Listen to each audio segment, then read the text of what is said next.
గారికి ప్రత్యేక ధన్యవాదాలు. తెలుగు భాషలోకి అనువాద రచనలు అందించిన సాహితీవేత్తలు, రచయితలు మనకి ఉన్నారు బాగానే. అలా ఉండటం కూడా చాలా ఆనందదాయకం. అంటే ఎందుకు అంటే విభిన్న సంస్కృతి, సంప్రదాయాల్ని, అలవాట్లని మనకు ఈ విధంగా పరిచయం చేశారనమాట. ఈ అనువాద రచనలు మనం తెలుగులో చదవటం అనేది నాకు గుర్తుండి చిన్నతనం నుంచే అనువాద రచనలు తెలుగులో చదవటం అలవాటయింది. ఏ విధంగా అంటే స్వర్గీయ రామోజీరావు గారు నెలకొల్పిన విపుల ఈ మాసపత్రికలో మనకి ఎన్నో అనువాద కథలు నెల నెల రావటం జరుగుతూ ఉండేది. ఆ విధంగా వివిధ ప్రాంతాల్లోని వివిధ భాషా, సంస్కృతి, సంప్రదాయాల్ని ఆ రచనల ద్వారా తెలుసుకోగలిగే అవకాశం అంటూ జరిగింది నాకొచ్చింది. ఈ వివిధ ప్రాంతాల ఆచారాలు, అలవాట్లు, సంస్కృతి, సంప్రదాయాలు మనకి వేరే భాష నుంచి తెలుగులోకి అనువదించటం వల్ల తెలుస్తాయి. ఈ అనువాద రచనలు చదివినప్పుడు ఆ ప్రాంతం, దేశం ఒక మూల నుంచి మరో మూలకి మనం దేశాటన చేశామా అన్న అనుభూతి కూడా కలుగుతుంది. అంటే ఆ ప్రాంతంకి మనం ఆ కథ చదువుతూనే మొత్తం అంతా చుట్టి వచ్చేసినట్టుగా అనిపిస్తుంది. నేను ఈ మధ్య రాసిన కథల సంపుటి 'నీ జీవితం నీ చేతిలో' ఇందాక నా జీవితం అన్నారు. ఇది 'నీ జీవితం నీ చేతిలో'. ఇది ఇక్కడ వెలువరించటం జరిగింది. ఇది స్థానికంగా అంటే ఒక ప్రాంతంలో మన వాళ్ళు రాశారు అని అనగానే మనకి స్థానికంగా ఇక్కడ ఆస్ట్రేలియన్స్ కూడా ఉంటారు. వాళ్ళకి కూడా తెలిసినప్పుడు ఇది మా భాషలో కూడా వస్తుందా అని అడుగుతారు. ఒక గర్వకారణం అంటే అది ఆ సంస్కృతి సంప్రదాయాలు తెలుసుకోవాలి. రచయిత ఏం అందించారు అనే ఉత్సుకత కూడా కలుగుతుంది. మన ఫ్రెండ్ రాశారు అని చెప్పేసి మా భాషలో కూడా ఇది కావాలి. అయినా కూడా నా పుస్తకం చూడగానే వెంటనే వాళ్ళు ఇప్పుడు గూగుల్ ట్రాన్స్‌లేటర్ అని వచ్చింది. ఆ గూగుల్ ట్రాన్స్‌లేట్ ద్వారా వెంటనే దాన్ని అక్కడ అలా కాపీ పేస్ట్ చేసేస్తే మనకి ఏ భాషలో కావాలంటే ఆ భాషలో కనీసం ఒక జిస్ట్ ఒక సమ్మరీ అయినా కూడా తెలుసుకునే అవకాశం కలుగుతోంది. అదొక సౌలభ్యం మనకి దొరికింది. ఇంకా అదృష్టం మనకేంటంటే భారతీయులుగా మనకి 28 రాష్ట్రాలు, 121 భాషలు ఉండటం వల్ల ఒక భారతీయ భాషల నుంచి తెలుగులోకి అనువాదం అనేది ఒక పద్ధతి. అంటే ఇక్కడ మనం ఒక రాష్ట్రం నుంచి ఇంకో రాష్ట్రం అంతెందుకు ఒక జిల్లా నుంచి ఇంకో జిల్లాకెళ్ళినప్పుడే మాట, తీరు, యాస అన్నీ మారిపోతాయి. ఇక రాష్ట్రం నుంచి ఇంకో రాష్ట్రం, రాష్ట్రేతర అనుబంధాలు కూడా ఈ అనువాదం మన భారతదేశంలోనే ఇన్ని విభిన్న సంస్కృతుల కలబోత మనం. అటువంటిది మన భారతీయ భాషల నుంచి కూడా తెలుసుకోగలగటం అదొక పద్ధతి అయితే, ఇంకొకటి విదేశీ భాషల నుంచి కూడా అనువాదం చేసుకోవటం మన తెలుగులోకి ఇది రెండో పద్ధతి. అంటే ఇక్కడ అనువాదం అంటే ఉన్న విషయాన్ని చెప్పటం కాదు. ఆ భాషలోని భావ వ్యక్తీకరణ తెలుగులోకి అదే భావం, అదే అర్థం వచ్చేటట్లుగా చెప్పగలగటం కూడా ఒక కళ. అలా అది ఎలా అంటే అనువాదకులు ఎవరైతే అనువాదం చేస్తున్నారో వాళ్ళకి కూడా ఆ ప్రాంతం నుంచి లేతే ఆ భాష నుంచి అనువాదం చేస్తున్నప్పుడు భాష మీద పట్టు అనేది ఉండాలి. రెండు వైపులా 2 సంస్కృతుల్ని ఆచితూచి సమతుకంగా సమపాళ్లలో ఈ భావం వాళ్ళకి పాఠకులకి చదివే పాఠకులకి అందిస్తున్నామా లేదా అన్నది కూడా అనువాదకులు గ్రహించాలి, చూడాలి. మనకి 'టామ్ సాయర్' మార్క్ ట్వైన్ రచించింది. అది అనువాద రచనలో గనక మనకి ఏవి ఉన్నాయి అని చూస్తే తెలుగులో కొన్ని చిన్నప్పటి నుంచి మనం చదువుకున్నవి అలా చూసుకున్నట్లయితే 'టామ్ సాయర్ అడ్వెంచర్స్' ఉన్నాయి. దాన్ని మార్క్ ట్వైన్ రచించగా మనకి తెలుగులో అనువాదం నండూరి రామ్మోహన్ రావు గారు అనువాదించటం జరిగింది. అది ఆంధ్రపత్రికలో అలనాడు అది ముద్రితమైంది 1951లో. అప్పుడు వెల్లదాంది రూ. 2. ఈ నవల్లో వర్ణించబడిన అంటే కొన్ని మనకేమవుతాయంటే ఈ అనువాద రచనలో కొన్ని అది కాల్పనికత కావచ్చు, లేతే నిజంగా యథార్థంగా జరిగింది కూడా కావచ్చు. టామ్ సాయర్ అడ్వెంచర్స్ తీసుకుంటే సాహజిక కృత్యాల్లో నిజంగా అవి జరిగినవే. అవి లేదంటే కొంత రచయిత తన అనుభవాన్ని జోడించి కూడా రాయటం జరుగుతుంది. ఇంకా ఈ మధ్యనే నేను మాకిక్కడ గ్రంథాలయం ఉంది. ఆ గ్రంథాలయంలో కూడా ఎన్నో ఇలా అనువాద రచనలు రావడం జరుగుతూ ఉంటుంది. ఆ ఆసక్తితో నేను ఇదిగో ఈ పుస్తకం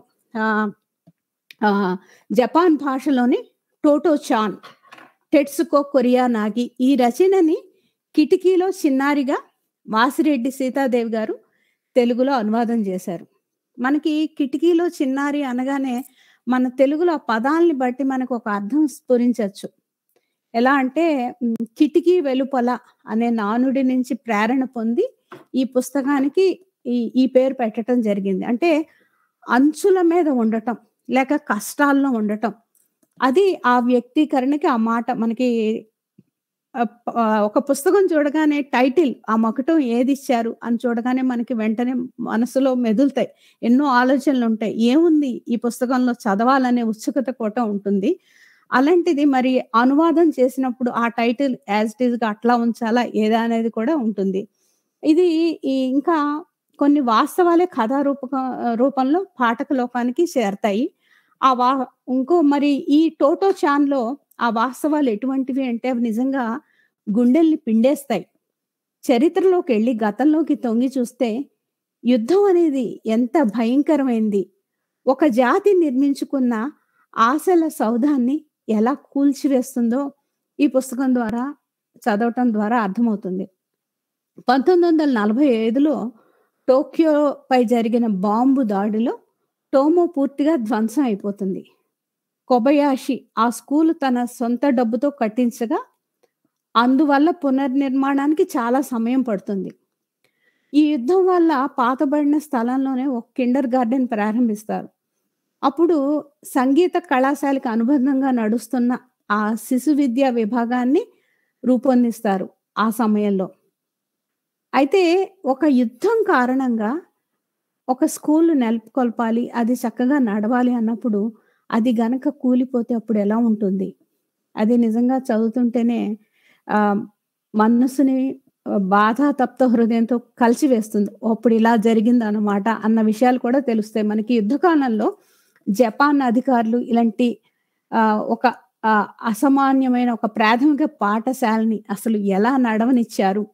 అంటే ఒక స్వేచ్ఛాపూరిత వాతావరణంలో విద్యా బోధనకి ఎలా అంగీకరించారు అన్న సందేహాలు కూడా కొన్ని పాఠకులకు కూడా కలుగుతూ ఉంటాయి. ఈ విధంగా కథనం ఈ కిటికీలో చిన్నారి అనేది జరుగుతుంది. అంటే చిన్ని కథలతో కూడా మనకి అనువాదంలో తెలుగులోకి ఇచ్చిన సందర్భాల్లో ఇది ఒక చక్కటి పుస్తకం అనుకుంటా. దీన్ని వాసిరెడ్డి సీతాదేవి గారు అనువాదించటం జరిగింది. ఇంకా టోమోలో నవంబర్ 3వ తేదీన ఆటల దినంగా పాటించటం జరుగుతుంది. ఆ రోజు తాలూకు జ్ఞాపకాలన్నీ రచయితకి ఇంకా ఉన్నాయి అని చెప్తారనమాట. ఇంకా అనువాద రచన చేసేటప్పుడు రచయితకి ఇందాక అనుకున్నట్లుగా 2 భాషల్లో పట్టు ఉంటే గనక చాలా బావుంటుంది. పద ప్రయోగాల్లో తడబాటు ఉండదు. ముఖ్యంగా పడికట్టు పదాలు, నానుడులు వాడటంలో లైక్ ఫ్రేజెస్ గానీ, ఇడియమ్స్ గానీ, సామెతలు గానీ మనకి నిప్పుతో చెలగాటం ఆడుతున్నావు అని ఉందనుకోండి. దాన్ని you are playing games with fire. కానీ ఆ తెలుగులో మనం అనువదించేటప్పుడు సామెతలు, జాతీయాలు అవి వాడితే చదివే పాఠకులకి ఇంకా బాగా మనసుకి హత్తుకుంటుంది. భావం బాగా లోతుగా దిగుతుంది. ప్రాచీన కాలం నుంచి మనకి తెలుగులోకి అనువాద రచనలు ప్రారంభమయ్యాయని తెలుస్తోంది. ఈ రంగనాథ రామాయణాన్ని సంస్కృతం నుంచి తెలుగులోకి గోన బుద్ధారెడ్డి గారు అనువాదం చేశారు. సంస్కృతంలో దీన్ని పాల్కురికి సోమనాథుల వారు రచించారు. ఆధునిక యుగంలో అయితే తెలుగులోకి అనువాదంలోకి వచ్చిన గ్రంథాలకి మనకి ముఖ్యంగా ఆంగ్ల భాష, ఇతర భారతీయ భాషలు అని చెప్పొచ్చు. ప్రాచీనంలో సంస్కృతం అయితే ఇప్పుడు ప్రస్తుత తరుణంలో ఆంగ్ల భాష వేరే ఇతర భాషల నుంచి తెచ్చుకుంటున్నాము. 1874లోనే వావిలాల వాసుదేవ శాస్త్రి గారు జూలియన్ సీజర్‌ని అనువదించారు. గోల్డ్ స్మిత్ ది ట్రావెలర్‌కి తెలుగులో అనువాదం బాటసారి. ఇది ఆదిభట్ల నారాయణదాస్ గారు చేశారు. మనందరం చిన్నప్పుడు తెలుగులో చదువుకున్న గ్వాలియర్ నౌకా చరిత్రలు దీన్ని కాళ్ళకూరి హనుమంతరావు గారు తెలుగులోకి అనువాదించారు. ఇంగ్లీష్‌లో జోనథన్ స్విఫ్ట్ గలివర్ ట్రావెల్స్‌గా ఉండేది. ఇంకా శరత్ సాహిత్యాన్ని వంగ భాష నుంచి బొందలపాటి శివరామకృష్ణ గారు తెలుగులోకి అనువాదం చేశారు. మనకి హిందీ సాహిత్యంలో మున్షి ప్రేమ్‌చంద్ 'గోదాన్‌ని' పిచ్చయ్య శాస్త్రి అనువాదం చేశారు. మనందరికీ టీవీలో సుపరిచితమైన 'మాల్గుడి డేస్' అంటే అందరూ చాలా ఇష్టంగా చూస్తూ ఉంటాం. అది చిన్నప్పుడు మనకి నాన్‌టేల్ బుక్‌లో కూడా ఇంగ్లీష్‌లో చదివి ఉంటాం అందరం. 'ఆర్‌కే నారాయణ్ మాల్గుడి డేస్' ఈ కథా సంకలన పుస్తకాన్ని మనకి తెలుగులోకి రావటం కూడా ఆనందం.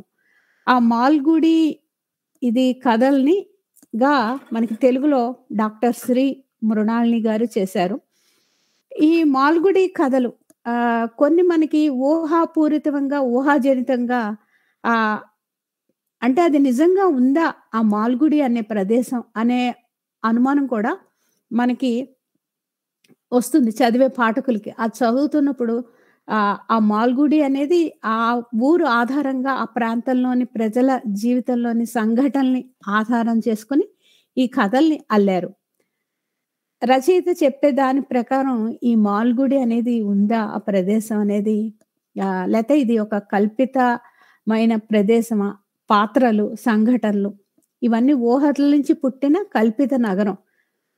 రచయిత మనోభావం ప్రకారం మాల్గుడి లాంటి నగరం, అందులో ఉన్న వీధుల్లాంటివి, అక్కడ కనిపించే జనులు ఎక్కడైనా మనం దాన్ని అనుసంధానం చేసుకోవచ్చు. ఎక్కడ ఉంది ఉదాహరణకి అది 1959 నుంచి అప్పుడప్పుడు నివసిస్తూ వచ్చిన ఆహ్, ఆహ్, వెస్ట్ 23 స్ట్రీట్‌లో మాల్గుడి లక్షణాలుంటాయంటారు 'ఆర్‌కే నారాయణ్.' అయితే మాల్గుడి డేస్‌లో ఈ ఊరు ప్రపంచంలో పాఠకుల్ని ఎంత విధంగా ప్రభావితం చేసింది అంటే, చికాగో విశ్వవిద్యాలయం ప్రెస్ ఒక సాహిత్య పత్రాన్ని చిత్రించి, అందులో భారతదేశంలోని చిత్రపటంలో మాల్గుడిని కూడా చూపిస్తుంది. అంటే రచయిత ఈ మా దీన్ని ముందు మాటలో ప్రస్తావించటం జరిగింది. మన చదివే పాఠకుడి మదిలో ఒకవేళ ఆ మాల్గుడి ఎక్కడుంటుంది? ఇది ఒకవేళ తమిళనాడులో కోయంబత్తూర్‌లో ఉందా అనుకోవచ్చు. లేదంటే ఇంకొకళ్ళు ఏమనుకుంటారు, ఇది కర్ణాటకలోని లాల్‌గుడియే ఈ మాల్‌గుడియా అని అనుకోవచ్చు. అది పాఠకుడి ఊహకే వదిలేసారా రచయిత అని అనిపిస్తుంది. ఆచార్య మృణాళిని గారు అనువాదం చేసిన 'ఆర్‌కే నారాయణ్' విరచితమైన ఈ పుస్తకంలో 32 కథలుంటాయి. అందులో 16 కథలు జ్యోతిష్యుడి జీవితంలో ఒకరోజు సంకలనించి, ఇంకా మిగిలిన కథలు కూడా పొందుపరిచారు. ఇంకా అందులో కూడా ఎన్నో మలుపులు, ట్విస్ట్‌లు అవన్నీ చదువుతూ ఉంటే ఒక ఊహాలోకంలోకి మనం పరిభ్రమించి తిరిగి రావచ్చు. ఇంకా మనకి మాల్గుడి కథలు కాకుండా ఇంకా ఎన్నో అనువాద రచనలు మనకి వివిధ భాషల నుంచి తీసుకువచ్చి ఇటు నవలలు కావచ్చు, లేదా కథలు కావచ్చు, కథల సంపుటి కూడా కావచ్చు. ఎన్నో మనకి అందుతూ ఉన్నాయి. ఇప్పటికి కూడా అంటే ఇందాక మనకి సంపత్ కుమార్ గారు చెప్పినట్టుగా అనువాద రచయితలకి వాళ్ళని వాళ్ళే ఇన్‌స్పైర్ చేసుకోవాలి. ఒకటి అంటే ఎవరు మనని వచ్చి తట్టి చేయరు. కానీ ఎవరో ఒకరు కనీసం ఒక చెట్టు నాటినట్టుగా అని వారన్నారు చూసారా? అలాగా నిజంగానే అనువాద రచనలు చేయటానికి కాస్త ధైర్యం కూడా కావాలి చేసే రచయితకి. దీనివల్ల ప్రయోజనం ఏమిటి అని చూస్తే ఆ భాషా సంస్కృతులు ఒక భాష నుంచి లేతే ఒక ప్రాంతం, ఒక దేశం నుంచి మరొక దేశానికి మనం అందిస్తున్నాం. ఒక ఆహ్, క్రాస్ స్కిల్లింగ్ అంటారు చూసారా? అక్కడ ఏవైతే ఉన్నాయో అవన్నీ కూడా మనం ఇక్కడ నేర్చుకోవచ్చు మన భాషలోని. అలాగే అలా అనువాదం వల్ల అనుబంధం ఒక రచయిత ఆ భాషలో ఒకవేళ అది వారికి కూడా గర్వకారణమే కదా! ఆ భాషా రచయితకి మరొక భాషలోకి అనువాదం చేయగలుగుతున్నారు మన రచనలు అంటే. అలా ఒక రకమైన ఆసక్తి వేరే భాష, వేరే ప్రాంతాలు వాటి మీద సంస్కృతి, సంప్రదాయాల్ని తెలుసుకోగలగటం. ఆహ్, అందులో మనకేవైతే పాజిటివ్‌నెస్ అవేవైతే ఉన్నాయో ముందుకు సాగటానికి, అభివృద్ధి పదంలో పయనించటానికి ఎందుకంటే ప్రపంచీకరణ, ఈ గ్లోబలైజేషన్‌లో మనకి ఇప్పుడు ప్రస్తుతం ఉన్న తరుణంలో ఆహ్, ఆహ్, పరస్పరం మ్యూచువల్‌గా అండర్‌స్టాండ్ జేసుకోవటం. ఒకరి భాష, భావాలు అవి, భావ వ్యక్తీకరణ ఇట్లాంటివన్నీ కూడా ఎన్నో మనకి విశాలంగా పరిధి ఆలోచన పరిధి కూడా పెరుగుతుంది. తెలుగులోకి మరిన్ని అనువాద రచనలు రావాలి. అలాగే చిన్నారులను కూడా ప్రోత్సహించాలి. భాషాపరంగా, సంస్కృతి పరంగా వారికి దాని మీద ఆసక్తి కలిగేటట్లుగా కనీసం పాఠ్యాంశాల్లో ఒక్కొక్క తరగతిలో అయినా ఒక అంశాన్ని మరొక సంస్కృతి సంప్రదాయాల నుంచి వాళ్ళు చేసిన అడ్వెంచర్స్ ఏవైనా వాటిని మనం ఆహ్, ఆహ్, నేర్చుకోవటానికి ఇది ఒక చక్కటి అవకాశం. మరి ఈరోజు ఇంత చక్కగా అద్భుతంగా నిర్వహిస్తున్న ఆహ్, నిర్వాహకులు ఆహ్, ఇందిరా శాంతి గారు, అలాగే క్లస్టర్డ్ యూనివర్సిటీ నుంచి కన్వీనర్ వింధ్యవాసిని దేవి గారు, రాము దాసరి గారు, వీరందరూ చాలా అద్భుతమైన ప్రయత్నం చేస్తూ మమ్మల్ని కూడా ఆహ్వానించి మాకు కూడా ఈ విధంగా ఈ ప్రపంచంలో నలుమూలల నుంచి అందరినీ ఏకం చేస్తున్న ఈ ప్రయత్నం నిజంగా హర్షణీయం. ఈ అవకాశం ఇచ్చిన నిర్వాహకులకి ధన్యవాదాలు చెప్తూ నేను సెలవు తీసుకుంటున్నా. నమస్తే.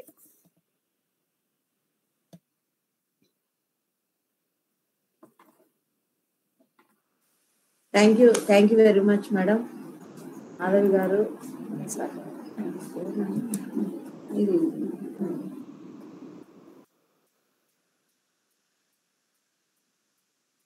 విజయ మాధవి గారు, గొల్లపూడి విజయ మాధవి గారు, thank you very much madam. ధన్యవాదాలు.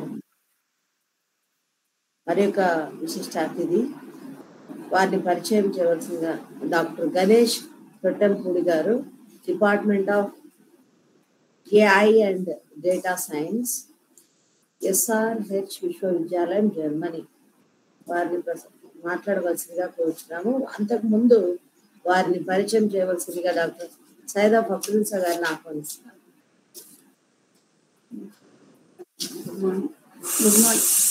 Good morning, one and all.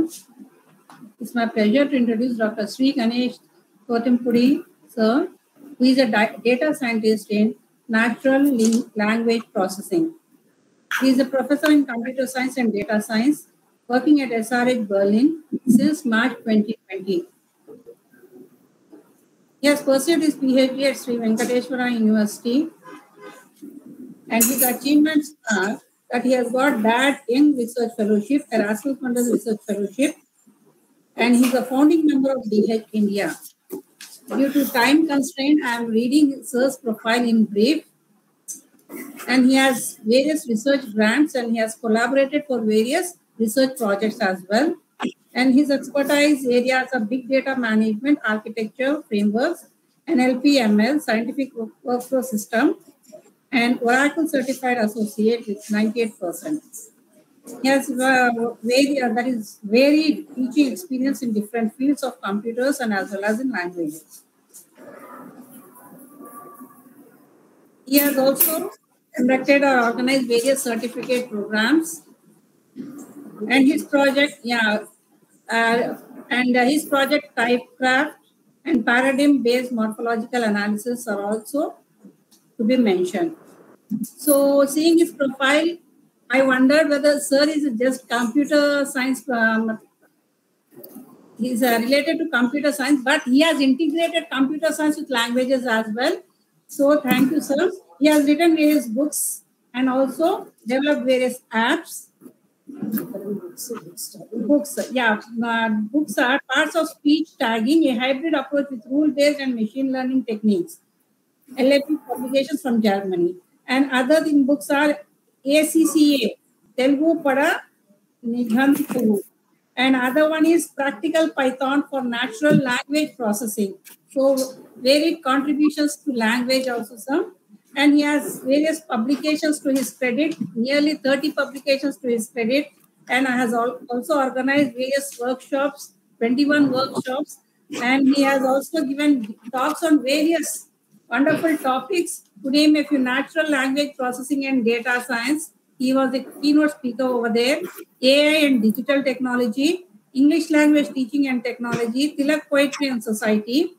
So he has given various different talks on wonderful topics, up to 42 to his credit.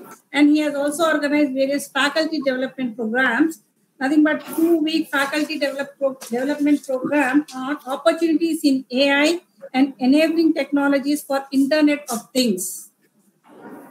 And the other thing is 1 week faculty development program on quantum computing and machine learning, and Friends in Data Science, which is also a 1 week FDP organized from 25th to 31st August 2020 at JNTU, Anantapur. Thank you, sir. With this very profile, I welcome you to our international seminar in languages, that is Anuvada, Telugulo Anuvada Sahityam. Welcome, sir. Please continue with your lecture, my friend lecture. Thank you very much. మాతృదేవ సభకందరికి నమస్కారం అండి. నా voice వినిపిస్తుంది కదా ప్రతి ఒక్కరికి?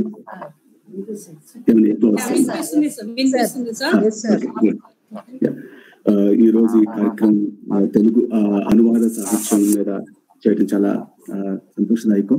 అలాగే అందరికీ కూడా టైం కూడా అయిపోతున్నట్టుంది. నేను క్లుప్తంగా ముగిస్తాను. పరిచయం చేసి నేను చదువుకున్న basically oriental science, oriental languages అండి. సంస్కృతం బిఏ ఓరియంటల్ లాంగ్వేజ్ నేను చదువుకుంది. సో బేసికలీ ఈ రోజు అనువాద సాహిత్యం మీద చెప్తున్నాను కాబట్టి నేను కొద్దిగా A little bit of volume, sir. Okay. Can you hear me now? Yeah. Still not audible? Okay. So let me continue. Okay. So అనువాద సాహిత్యము తెలుగు. సో చాలా మంది ఇప్పటిదాకా మన ముందర వక్తలందరూ మాట్లాడారు. అనువాద Sorry to interrupt, sir. Volume, a little bit of volume, sir. A little bit of volume. It's not that clearly audible. Yeah. Okay. Actually, I was in another location, so that's why internet issues maybe. My microphone always fine. Okay. ఇప్పుడు వినిపిస్తుందండి మీకు బాగా? Still do you have the same problem? Sir? Do you have the same problem still? Is it okay? Yeah, it's fine. Yeah, okay. If you have any technical issues, just let me know. Okay. So నాకు ఇచ్చిన సమయానికన్నా ముందర ముగించడానికి ప్రయత్నిస్తాను. So అనువాద సాహిత్యము తెలుగు అన్నప్పుడు మనం ఎక్కువగా ఇప్పటిదాకా చాలా మంది కావ్యాలు కావచ్చు ఇవన్నీ మాట్లాడుతున్నారు. సో కొంచెం విభిన్నంగా ప్రస్తుతం వస్తున్నటువంటి ఒక మీ అందరికీ ఆర్టిఫిషియల్ ఇంటెలిజెన్స్ వీటన్నిటిని తెలుసు. ఈ ఆర్టిఫిషియల్ ఇంటెలిజెన్సీలో మీకు కంప్యూటర్ పరిజ్ఞానం ఏమీ లేకపోయినా, మీకు కంప్యూటర్ కోడింగ్ ఏమీ లేకపోయినా మీరు అనువాదాలు చేయొచ్చు. సో బేసికల్లీ ఇప్పుడు మైక్రోసాఫ్ట్ లో వర్క్ చేయాలంటే మీరు మైక్రోసాఫ్ట్ డెవలప్మెంట్ చేయక్కర్లేదు కదా, వర్డ్ డాక్యుమెంట్ డెవలప్ చేయక్కర్లేదు. సో ఆల్రెడీ చేసిన దాన్ని ఎలా వాడాలో తెలుసుంటే మీరు చేయొచ్చు, రైట్? ఇలాగే ప్రస్తుతం వస్తున్న ఆధునికమైనటువంటి ఆర్టిఫిషియల్ ఇంటెలిజెన్సీలో మీకు అనువాదం మెషిన్ టెక్నాలజీ లేకపోయినా, ఏఐ కోడింగ్ లేకపోయినా మీకు సంబంధించినటువంటి డాక్యుమెంట్స్ ని మీరు అనువాదం చేయొచ్చు. సో ఆ విషయం మీద నేను వాళ్ళ ఎక్కువగా ఫోకస్ చేయాలనుకుంటున్నాను. మీకు అనువాదం అనగానే మనకి చాలా మంది వక్తలు కూడా చెప్పారు నన్నయ్య భారతం అని. నేను కూడా భారతం అనువాదం కాదు, అనుసృజన అని నమ్మే వాళ్ళలో నేను ఒకళ్ళండి. ఎందుకంటే రాజరాజ నరేంద్రుడు కూడా భారతాన్ని అనువదించమనలేదు నన్నయ్యని. నీ జననుత కృష్ణద్వైపాయనం అనే ఆ పద్యంలో నీ వ్యాసుడి యొక్క ఉద్దేశం తెలిపేటట్టు తెలియజేయమన్నాడు. అలాగే నన్నయ్య కూడా నేను అనువదిస్తాను అనలేదు, నా నేర్చు విదంబనని అని అన్నాడు. యాక్చువల్లీ నాకు చాతనైన విధంగా తెలుగు సమాజానికి, తెలుగు సంస్కృతికి మార్పులు చేర్పులతోనే నేను భారతాన్ని తెలుగులో చేస్తాను అని చెప్పి నన్నయ్య చెప్పాడు. రాజరాజ నరేంద్ర అభిమతం కూడా అదే అన్నమాట. సో ఇలాంటిదే ఇప్పుడు ఆధునిక కాలంలో కూడా ఒక విభిన్నమైన సంస్కృతులు. ఇప్పుడు ఫర్ ఎగ్జాంపుల్ తెలుగులో సంక్రాంతి పండుగ ఉంది. ఈ సంక్రాంతి పండుగ నుంచి ఒక కథ వస్తే ఆ కథని నేను ఇంగ్లీష్లోకి అనువదించాలి అంటే నాకు ప్రస్తుతం ఉన్న ఆర్టిఫిషియల్ ఇంటెలిజెన్సీలో చాలా ప్రాథమికంగా వచ్చే ప్రాబ్లం ఏంటంటే ఈ సంస్కృతికి, ఈ కల్చర్ రిలేటెడ్ టెర్మినాలజీ. సో దీన్ని అధిగమించడం ఎలా, వీటన్నిటి మీద నేను క్లుప్తంగా చూపిస్తాను అనమాట. ఎందుకంటే we work for central government కొన్ని పాఠ్య పుస్తకాన్ని మాకు ఇచ్చింది అనువాదం చేయమని, సైన్స్ డాక్యుమెంట్స్ ని. సో వాటిలో భాగంగా ఈ టూల్స్ మేము డెవలప్ చేయడం జరిగింది. అలాగే ఇంకో చిన్న విషయం చెప్పదలుచుకున్నాను. ఇప్పుడు మనకు ఇందాక చాలా మంది వక్తలు కూడా తెలుగులో అనువాదాలు ఉండాలి అన్నారు. అనువాదాల కన్నా ముఖ్యంగా మీరు చూడండి, మీరు పక్కన తమిళనాడు రాష్ట్రం తీసుకోండి. తమిళనాడు రాష్ట్రంలో ప్రతి దగ్గర భాషా శాస్త్ర డిపార్ట్మెంట్ ఉంటుంది. మన దగ్గర అసలు భాషా శాస్త్రం అనేది కనుమరుగైపోతుంది. మీరు ఎప్పుడైతే భాషా శాస్త్రం నేర్చుకుంటారో, ఎప్పుడైతే మీరు ఆ భాష యొక్క విశ్లేషణ చేయగలుగుతారో, అప్పుడు మీరు దాన్ని ప్రస్తుతం ఉన్న కావాల్సింది అదే. తెలుగుకి ఉద్యోగాలు లేవు అని మనం అంటున్నాం. తెలుగుకి చాలా ఉద్యోగాలు ఉన్నాయి. ఎప్పుడు సమాజానికి ఎలాంటి తెలుగు కావాలో దాన్ని మనం అందించినప్పుడు. ఓకే, మీకు ఈ చిన్న టూల్స్ లోనే మీకు చూపిస్తాను. మీరు అర్థం చేసుకోండి ఎలాంటి తెలుగు కృత్రిమ ఆర్టిఫిషియల్ ఇంటెలిజెన్స్ కి అవసరం అవుతుంది అనేది. ఓకే, సో నాకు ఒక్కసారి స్క్రీన్ షేరింగ్ అవకాశం ఇస్తారమ్మా? పాసిబుల్ అవుతుందా?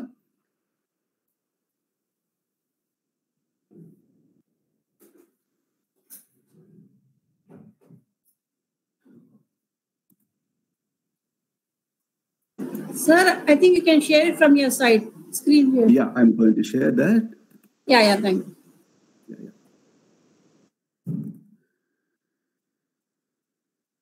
కనిపిస్తుంది కదమ్మా మీకు? ఇది నా స్క్రీన్ మీకు కనిపిస్తుందా? Yes sir, it's visible. ఇది recent publication from university of southern California.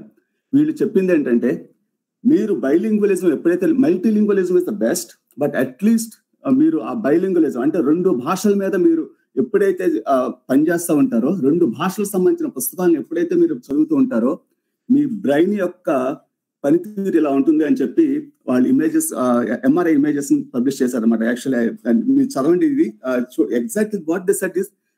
Okay, English, Farsi and Mandarin Spanish ఈ 3 ఒక కథని 3 భాషల్లో అనువదించినప్పుడు ఆ చదివే వ్యక్తి ఆ కథలో ఉన్నటువంటి సారాంశాన్ని, ఆ సెమాంటిక్స్ నెస్ ని అర్థం చేసుకుంటూ చదివితే మీ బ్రెయిన్ యొక్క మన జిమ్ చేస్తే బాడీ ఎలా పెరుగుతుందో, మీ బ్రెయిన్ లో కూడా ఆ థింకింగ్ పవర్, ఆ అనలిటికల్ పవర్ గ్రోత్ ఎలా ఉంటుంది అనేది మీకు ఇక్కడ స్పెసిఫిక్ గా మీరు చూడొచ్చు. ఇది భాష నేర్చుకుంటే, భాషని అధ్యయనం చేస్తే వచ్చేటటువంటి ఒకనొక లాభం. ఇది రీసెంట్ పబ్లికేషన్ యాక్చువల్. అందుకే నేను మొన్న చదువుతూ ఇక్కడ ట్రాన్స్లేషన్ స్టడీస్ మీద పెట్టాలని అనిపించింది, అందుకు చూపిస్తున్నాను అన్నమాట. మనం సాధారణంగా ఇప్పుడు ఆర్టిఫిషియల్ ఇంటెలిజెన్సీలో ఒక్కటి ఒక కొత్త వేవ్ ని సృష్టిస్తుంది. మీరు వినే ఉంటారు LLMs అని. LLMs అంటే లార్జ్ లాంగ్వేజ్ మోడల్స్.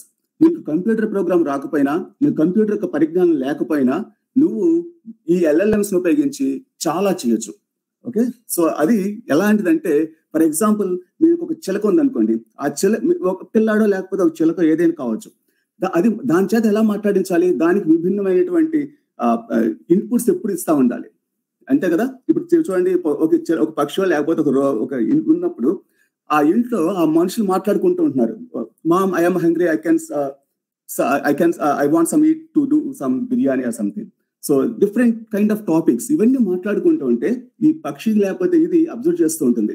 మీలో ఎంతమంది గూగుల్ టూల్స్ వాడుతున్నారో మీ ఇంట్లో తెలియదు. వాయిస్ బేస్డ్ హే గూగుల్ అంటాం కదా, అది కూడా మీరు మాట్లాడుతూ ఉంటే ఇంట్లో అది ఆన్ చేసి మీ యొక్క స్పీచ్, మీ యొక్క పిచ్ ఇదంతా అది డిటెక్ట్ చేస్తుంది, రైట్. తర్వాత మీరు someone said that I'm feeling hungry అన్నప్పుడు ఈ మెషిన్ ఆటోమేటిక్ గా maybe better to eat biryani or something చెప్తుంది అనమాట. మీరు ఎక్కువగా వాడే పదాలు, మీ కుటుంబంలో మీరు ఎక్కువగా వాడే పదాలు బట్టి, రైట్. సో ఇలాగే మన ఇంటర్నెట్ లో కావచ్చు, ప్రతి చోట కూడా చాలా డాక్యుమెంట్స్ ఉంటాయి. మూవీ రివ్యూస్ కావచ్చు, లేకపోతే న్యూస్ కావచ్చు, ఇవి చాలా ఉంటాయి. వీటన్నిటినీ కూడా ఒక మానిటరింగ్ సిస్టమ్, ఒక ఏఐ టూల్ ఎప్పుడు అబ్జర్వ్ చేస్తా, ఓకే ఈ సమాజంలో ఎక్కువగా ఇలాంటివి జరుగుతున్నాయి, ఈ సమాజంలో ఎక్కువగా ఇలాంటి సంస్కృతులు ఉన్నాయి, ఈ సమాజంలో ఎక్కువగా ఇలాంటి ఆచారాలు ఉన్నాయి అని చెప్పి మెషిన్ కి మనం చెప్పొచ్చు. ఇది యాక్చువల్లీ మీరు చాలా మంది అంటారు మెషిన్ పద్యాలు రాస్తుందా, మెషిన్ కవిత్వం రాస్తుందా అని. ప్రస్తుతానికి మెషిన్ తెలుగుకి రాకపోయినా మిగతా భాషలకి కవిత్వం రాస్తుంది. మిగతా ఇంకా చెప్పాలంటే తెలుగులో మెషిన్ కవిత్వాన్ని కూడా అనువాదం చేయగలుగుతుంది, రైట్. సో ఇక్కడ చూడండి, ఇప్పుడు ఇదంతా కొన్ని మూవీస్ సంబంధించిన ఇచ్చినప్పుడు నేను మెషిన్ అడిగాను అనుకో, ఈ KGF 2 మూవీ టోటల్ రివ్యూస్ ఏంటి అనేది, ఎంత రెవెన్యూ వచ్చింది అనేది, అన్ని మీకు ఇంటర్నెట్ లో ఉన్న ప్రతి ఒక్కటి తీసుకుని అది సమ్మరైజ్ చేసి దాని మీద సెమాంటిక్ ఉపయోగించి ఓకే ఇంత వచ్చింది అని చెప్పి మెషిన్ ఆన్సర్ చేయగలుగుతుంది. ఇది గూగుల్ కన్నా డిఫరెంట్. గూగుల్లో మీరు అడిగితే చాలా ఆన్సర్స్ వస్తాయి, వాటిలో ఏది నిజం ఏది అబద్ధం తెలియదు. బట్ ఇది అప్పటికప్పటికి మెషిన్ చదివి జనరేట్ చేస్తుంది, రైట్? ప్రస్తుతం తెలుగుకి లాంటిది చేయలేకపోయినా మేమేం చేసామంటే ఆల్రెడీ తెలుగులో కావాలి కాబట్టి మీరు ఇంగ్లీష్ నే ఇన్బిల్ట్ టూల్ గా ఉపయోగించి మధ్యలో ఒక మ్యాపింగ్, తెలుగు మ్యాపింగ్ చేసి ఫైనల్ గా అవుట్పుట్ తెలుగుకి వచ్చేటట్టు చేసామన్నమాట. ఎందుకంటే మనకి తెలుగుకి చెయ్యాలి అంటే ప్రస్తుతం కావాల్సిన హ్యూజ్ డేటా కావాలి. ఓకే, అది ఇది చూడండి, తెలుగుకి జాబులు ఎవరిస్తారు అని అడిగే వాళ్ళకి నేను చెప్పే సమాధానం ఈ పని చేయాల్సిందల్లా తెలుగు చదువుకున్న వాళ్ళు, తెలుగు భాషాభిమానం ఉన్నవాళ్ళు. మీరు డేటా కనుక డెవలప్ చేయకపోతే ఇది ఎవరూ చేయలేరు. ఎందుకంటే ఆ ప్రాబ్లమ్స్ అన్ని ఫేస్ చేస్తున్న వాడిగా నాకు తెలుస్తుంది అనమాట. ఇప్పుడు మీరు తెలుగులో టైప్ చేస్తుంటే ఆ నెక్స్ట్ పదం ఏంటి అనేది మెషిన్ డిటెక్ట్ చేయాలన్నా ఈ LLMs యూజ్ చేయాల్సి వస్తుంది అనమాట. సో ఇది యాక్చువల్లీ ప్రస్తుతం ఆర్టిఫిషియల్ ఇంటెలిజెన్సీలో NLPలో hot topic LLMs. Okay, LLMs is nothing but మీకు ఇంటర్నెట్, వికీపీడియా, మీరు వాడే ఫేస్బుక్లు, మన స్టూడెంట్స్ వాడతారు కదా ఇన్స్టాగ్రామ్ రీల్స్, ఇవన్నీ కూడా మాకు డేటానే అవుతాయి. మీరు తెలుగులో చేసినా ఏ భాషలో చేసినా అది మేము డేటాగానే తీసుకుంటాం, రైట్? సో అదంతా కూడా డిఫరెంట్ స్ట్రక్చర్ లో ఉంటుంది. మీరు వీడియో ఇస్తే అది వీడియో ఫార్మాట్ లో ఉంటుంది, మీరు ఒక కవిత్వం రాస్తే అది కవిత్వం టెక్స్ట్ ఫార్మాట్ లో ఉంటుంది, అలాగే మీరు ఒక పాట పాడితే అది మ్యూజిక్ ఫార్మాట్ లో ఉంటుంది. మీరు ఏ ఫార్మాట్ లో మీరు ఇంటర్నెట్ లో పెట్టినా అది మా LLM అబ్జర్వ్ చేస్తుంది అనమాట. అది మీరు పబ్లిక్ లో పెడితే ఎవరు చూడకూడదు, నా ఫేస్బుక్ పోస్టులు ఎవరు చూడకూడదు, నా ఫ్రెండ్స్ చూడాలంటే కనుక దాన్ని మేము అంటుకోలేము అనమాట. దాన్ని అంటుకోవచ్చు మేము కూడా, కానీ ఏంటంటే అది కేసు అవుతుంది తర్వాత. ఓకే, సో పబ్లిక్ డొమైన్ లో ఉన్న ఏ డేటా అయినా సరే మేము తీసుకుని దాని మీద ఏఐని ప్రయోగిస్తూ ఉంటాం. తర్వాత ఇప్పుడు నేను మాట్లాడుతుంటే మీ బ్రెయిన్ అసలు ఎలా అర్థం చేసుకుంటుంది? ఇప్పుడు నా సౌండ్స్ మీ మైండ్ లోకి ఎలా వెళ్తున్నాయి, మీరు దాన్ని మళ్ళీ డీకోడింగ్ ఎలా చేస్తున్నారు? It is called actually neuron processing ఈ బ్రెయిన్ లోది, రైట్? సో అదే ప్రాసెసింగ్ మనం మెషిన్ చేత న్యూరల్ నెట్వర్క్ మోడల్స్ తో చేయిస్తాం అనమాట. It is actually computer topic, technical issue. So ఈ LLMs కావాల్సింది ప్రస్తుతానికి గూగుల్ వాళ్ళు ఒకటి డెవలప్ చేశారు, ఈ మెటా అంటే ఓపెన్ సోర్స్, మీరు ChatGPT అంటారు కదా, వీళ్ళు ఒకటి మోడల్ డెవలప్ చేస్తారు మేడం. గూగుల్ మోడల్ ని Llama 2 present latest version, and open source ChatGPT వాళ్ళది Llama అన్నమాట. సో ఈ రెండు కూడా, ఈ Llama is open source one, దీన్ని ఎవరైనా ఉపయోగించుకోవచ్చు, మీరు ఏ భాషకైనా చేయొచ్చు. ఈవెన్ డాక్యుమెంట్ కొన్ని అంతరించిన భాషలకి లిఖితపూర్వకంగా లేవు, వాటికి కూడా ఈ Llama ఉపయోగించవచ్చు అనమాట, రైట్? సో ఈ Llama అనేది కొంచెం మనం డబ్బులు పే చేయాల్సి ఉంటుంది గూగుల్ వాడికి, సో వాడు కొంచెం కమర్షియల్ కాబట్టి. ఓకే, సో ఈ రెండు మోడల్స్ ని మనం ఉపయోగించి తర్వాత దాని మీద reinforcement learning with human feedback, ఇక్కడ తెలుగు చదువుకున్న వాడి ఉద్యోగం ఉంది ఇక్కడ. ఓకే, కంప్యూటర్ వాడు ఆ రెండు చేస్తాడు, ఇక్కడ తెలుగు చదువుకున్న వాడిది ఉంటుంది. వీళ్ళు ఏం చేయాలంటే, మీరు ఏదైతే ఒక మోడల్ ట్రాన్స్లేషన్ మోడల్ డెవలప్ చేశారో దానికి మెషిన్ ట్రాన్స్లేషన్ చేస్తుంది బేస్డ్ ఆన్ డేటా, రైట్? కొన్నిసార్లు అది తప్పు చేస్తుంది. మన పిల్లాడు ఉన్నప్పుడు సమాజంలో వాడు ఒకసారి బూతులు కూడా నేర్చుకుంటూ ఉంటాడు, కానీ తల్లిదండ్రులు వాడిని కనెక్ట్ చేస్తారు. అలాగే ఈ మెషిన్ చేసే మిస్టేక్స్ ని యూజర్, తెలుగు భాష తెలిసిన వాడు, భాషా శాస్త్రవేత్త దాన్ని సరిచేసి దాన్ని ఇది కాదు ఇది అని చెప్పగలిగితే అసలు మీకు కుస్తీ పడకుండా మంచి ట్రాన్స్లేషన్ మీకు తయారవుతుంది. నేను చిన్న డెమో కూడా చూపిస్తాను నేను చేసిన దాని మీద. So this is actually present technology. చూడండి, ఇప్పుడు ఇది మన గూగుల్లో ఉన్న OpenAI used canyon workers to less than $2 per hour. So US లో అయితే $15 పే చేయాలి గంటకి, ఈ కెన్యా వాళ్ళైతే చీప్ గా వస్తారని చెప్పి ఈ OpenAI ఏం చేస్తుందంటే వీళ్ళకి తక్కువ డబ్బులు ఇచ్చి, ఇదిగో మా AI డెవలప్ చేస్తాను సంథింగ్, అవుట్పుట్ ని మీరు కరెక్ట్ చేసి మళ్ళీ మెషిన్ చెప్పండి. సో ఇది యాక్చువల్లీ భాష చదువుకున్న వాళ్ళ ఉద్యోగాలు. ఇవి చేసినప్పుడు మాత్రమే AI పని చేయగలుగుతుంది. ఏదో పిల్లాడు పుట్టగానే అద్భుతాలు చేశాడు కదా, వాడు కూడా చిన్న చిన్నవి చూస్తూ ఉంటాడు, నేర్చుకుంటూ ఉంటాడు, తప్పులు చేస్తాడు, పడతాడు, లేస్తాడు, ఇవన్నీ జరిగినప్పుడే at the end you can see his growth and his vision, right? In the same way ఇక్కడ కూడా మెషిన్ కూడా అంతే, దీనికి చెప్పాలి, టీచ్ చేసి దానికి మంచి చెడు సంస్కృతి, ఇది తెలుగు సంస్కృతి, తెలుగు భాష, ఇది తెలుగు ఆచారాలని చెప్పాలని మనుషులు కావాలి, right? So that is actually linguist and literature people job అనమాట ఇది. దీనికి ఏం చేయొచ్చు? వెబ్ స్క్రాపింగ్ అంటే డేటాని తీసుకోవటం, బుక్స్ రాయించవచ్చు. మీకు చిన్న ఉదాహరణ చెప్తానండి.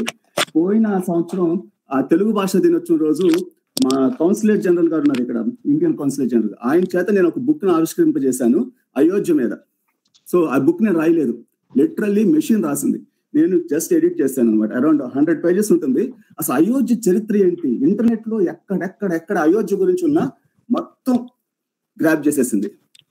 ఓకే, సో దాంట్లో పాజిటివ్స్ ఉండొచ్చు, నెగిటివ్స్ ఉండొచ్చు. దాన్ని మనం హ్యూమన్ ఎఫర్ట్స్ తో మనం చేసుకుంటాం. సో అది మెషిన్ రాసిన అయోధ్య మీద పుస్తకం అనమాట. అలాగే ట్రాన్స్క్రిప్షన్, మెషిన్ ట్రాన్స్లేషన్ ఇవన్నీ కూడా చేయొచ్చు. So LLMs is nothing but world knowledge, compress world knowledge. So ఏది వరల్డ్ నాలెడ్జ్ అంటే ఏంటి? వరల్డ్ నాలెడ్జ్ అంటే భాష కాదు. ఇప్పుడు ఒక కల్చర్, సంస్కృతి కావచ్చు, ఆచారాలు కావచ్చు, ఇవన్నీ కూడా ఒక్కొక్క వరల్డ్ నాలెడ్జ్. నా ఆచారం ఇది, నీ ఆచారం అది. కానీ వీటన్నిటినీ కూడా ఒక సమదృష్టితో చూడటమే AI యొక్క ప్రస్తుత టాస్క్. అది పర్టికులర్లీ డెవలప్డ్ లాంగ్వేజెస్ కి. సో ఈ వరల్డ్ నాలెడ్జ్ ని మెషిన్ కి ఎలా అందించవచ్చు అనేది ఇప్పుడు ఈ ట్రెండ్, ప్రస్తుతం నడుస్తున్న ట్రెండ్ ఏంటంటే LLMs. మీరు మేబీ IITs లో చూసిన 2 హాట్ టాపిక్స్ ఉంటాయి. ఈవెన్ కంప్యూటర్ సైన్స్ పీపుల్ కూడా they are really looking for linguistics people and language people to train their models with LLMs. So ప్రస్తుతం hot topics quantum computing and LLMs. Quantum computing కూడా language కావాలి, LLMs కూడా language కావాలి, linguistics experts కావాలి, right? So Telugu చదువుకున్న వాడికి ఉద్యోగాలు ఉన్నాయండి, కానీ ఆ ఉద్యోగాలు ఏ రంగంలో ఎలాంటి తెలుగు సమాజానికి అవసరం అనేది మనం అందరం తెలుసుకున్న వాటిని మన విద్యార్థులకు అందించినప్పుడు అద్భుతాలు మనం చేయగలుగుతాం. సో డ్యూ టు టైం అవుతాను కాబట్టి నాకు కూడా చిన్న వేరే మీటింగ్ ఉంది. I will continue quickly.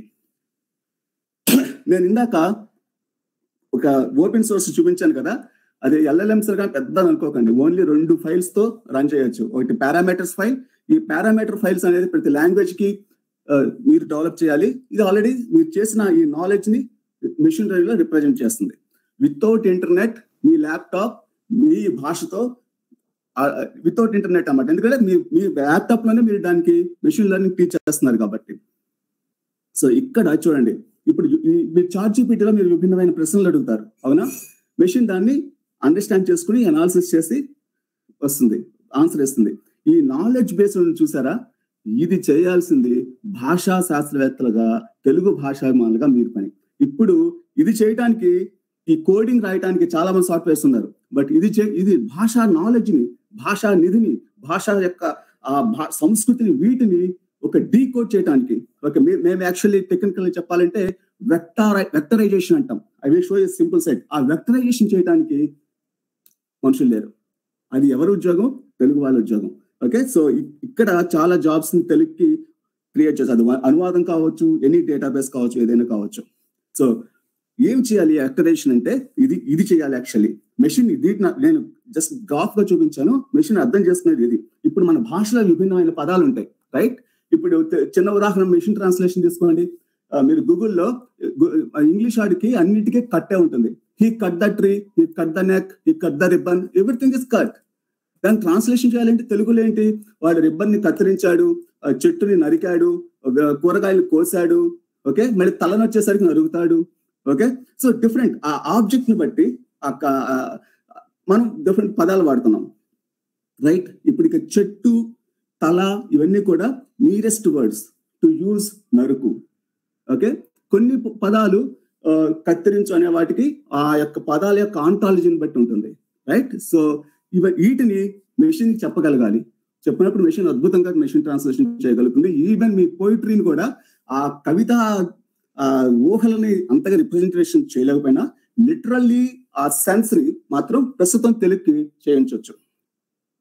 So ఇది మీరిస్తే మెషిన్ ఇలా డీకోడింగ్ చేసుకుని ట్రై చేయడానికి, ట్రాన్స్లేషన్స్ చేయడానికి ట్రై చేస్తుంది అనమాట. This is the whole process.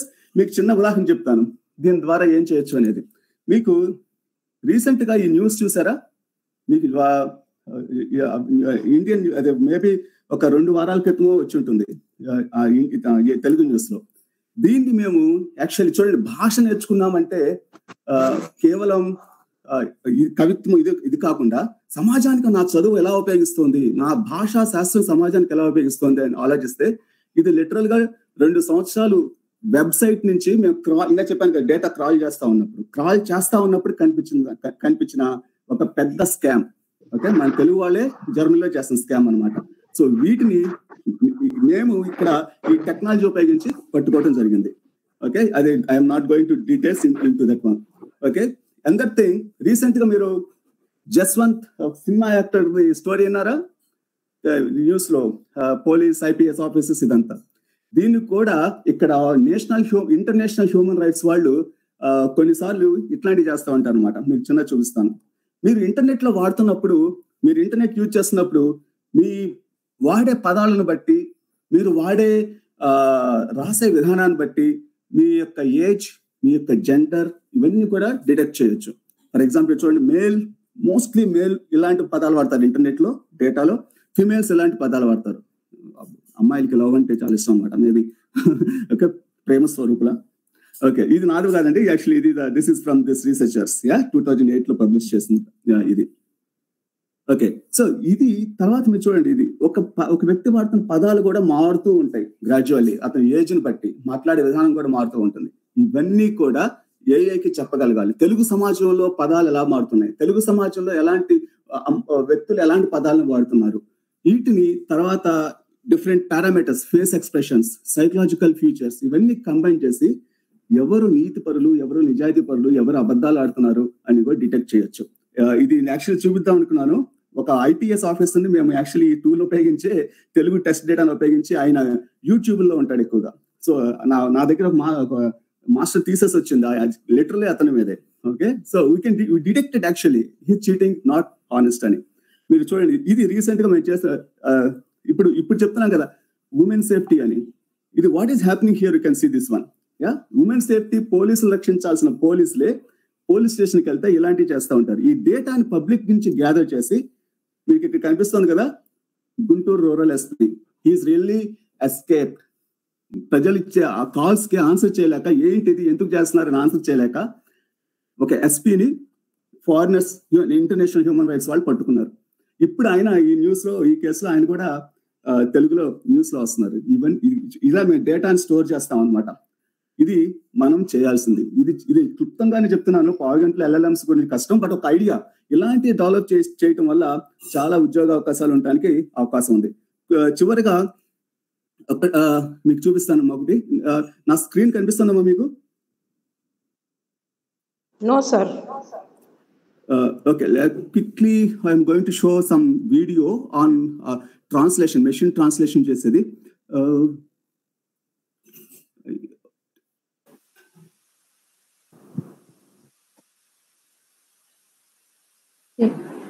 Okay, I hope you can see my screen, right? Yeah, so far we were able to see, sir. Now I think. Yeah, sure. మీరు చూడండి, ఇప్పుడు ఇది చిన్న video. ఈ graph ని, ఇది ఒక కంపెనీకి మేము చేసింది అనమాట. ఈ కంపెనీకి ఇలాంటి గ్రాఫ్స్, చాలా బిజినెస్ గ్రాఫ్స్ ఉన్నాయి. ఎన్ని ఇప్పుడు దీని అర్థం చేసుకోవాలంటే స్టాటిస్టిషియన్ దీనికి చూడండి, మీరు చేస్తుందో మీరు అప్లోడ్ ఒక గ్రాఫ్ ని, ఇలాంటి గ్రాఫ్ ని, బంచ్ ఆఫ్ గ్రాఫ్స్ ని అప్లోడ్ చేయగానే తీసుకుని మిషన్ ఏం చేస్తుంది, దాని సింపుల్ గా ఎక్స్ప్లెయిన్ చేస్తుంది. సేమ్ ఇదే టూల్ ని మనం ఇంగ్లీష్ మీడియం గా వాడి ఇక్కడ మరాఠీలో చేసామన్నమాట. So you can select any kind of language and graph, pi charts ఏమైనా తీసుకుని మీరు కింద మరాఠీ అని సెలెక్ట్ చేస్తే టోటలీ మెషిన్ ఇస్ జనరేటింగ్. మీరు 100 గ్రాఫ్స్ ని మీరు చూసి ఒక కంపెనీ చేయాలంటే దానికి ఎంత ఖర్చు అవుతుంది, దాని అన్నింటినీ కూడా సింపుల్ గా ఫ్రాక్షన్స్ ఆఫ్ సెకండ్ లో converting into Marathi. This is the power of LLM. So మీ వెనకాల machine translation we are using directly LLMs అనమాట. సో చిన్న ఉదాహరణ చెప్తాను. ఇందాక చెప్పినట్టు ఇది తెలుగు LLMs కి చేసిన డేటా బ్యాంక్. ఇదంతా కూడా ఒక డిఫరెంట్ టెక్స్ట్ ని తీసుకుని వాటిని ఏ లాంగ్వేజ్ లోకి అయినా సరే మనం ఆటోమేటిక్ గా LLMs తో చేసి మార్పు చేయడానికి అవకాశం ఉంటుంది. Okay, even Telugu to same. Sorry, can you imagine that one? Single language like Telugu నుంచి translation చేయడం. So this is also possible here. Any irrespective of machine translation, all these things, now LLMs are playing a crucial role. So that's what actually I am saying. So you can see here actually, a machine ni nenu అడిగాను చిన్న తెలుగు కంద పద్యం రాయమని. Okay, so అది రాసింది, కాకినాడ తీరాన కల్పవల్లిని చూచిన వికసిల్లిన పూల నీడ విరిసిన వనంలోను అని సంథింగ్. ఇది యాక్చువల్లీ కందం కాదు. నేను కంద పద్యం రాయమన్నాను, ఇది ఒకలాంటి కవిత్వం లాంటిది కంపోజ్ చేసింది, ఎందుకంటే దానికి కందం తెలియదు కాబట్టి.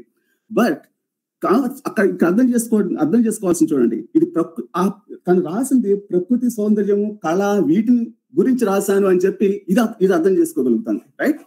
ఇక్కడ అది రాసిన పద్యాన్ని, మిషన్ రాసిన పద్యాన్ని నేను అడిగాను, ఈ కింది పాఠాన్ని ఇంగ్లీష్ లోకి అనువదించు అని. ఎగ్జాక్ట్లీ లిటరల్లీ ఆల్మోస్ట్ దాన్ని లిటరల్ గా ప్రాపర్ గా అనువదించింది actually.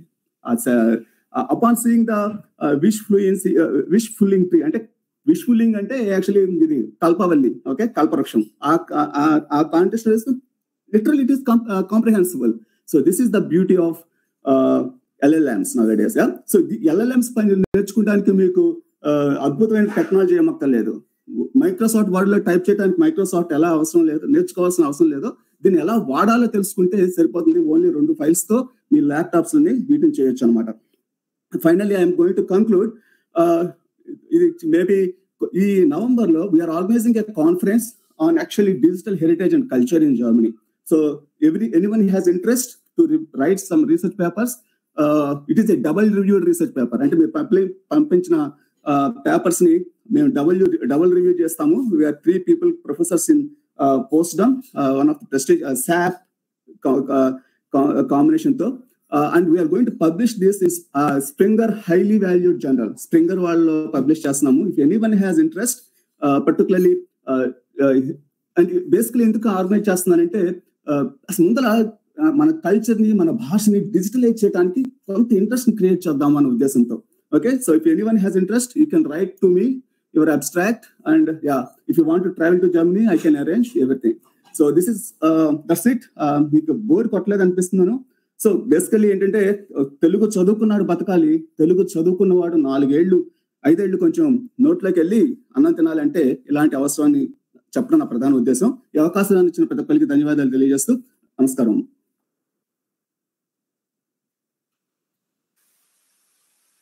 Thank you, sir. Thank you very much, sir.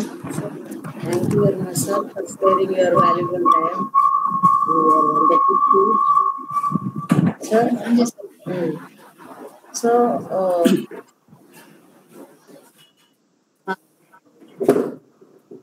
International webinar లో మీరు పాల్గొన్నందుకు సార్, మీరు ఇచ్చిన విలువైనటువంటి సమాచారం కొరకు మీకు ప్రత్యేక ధన్యవాదాలు sir.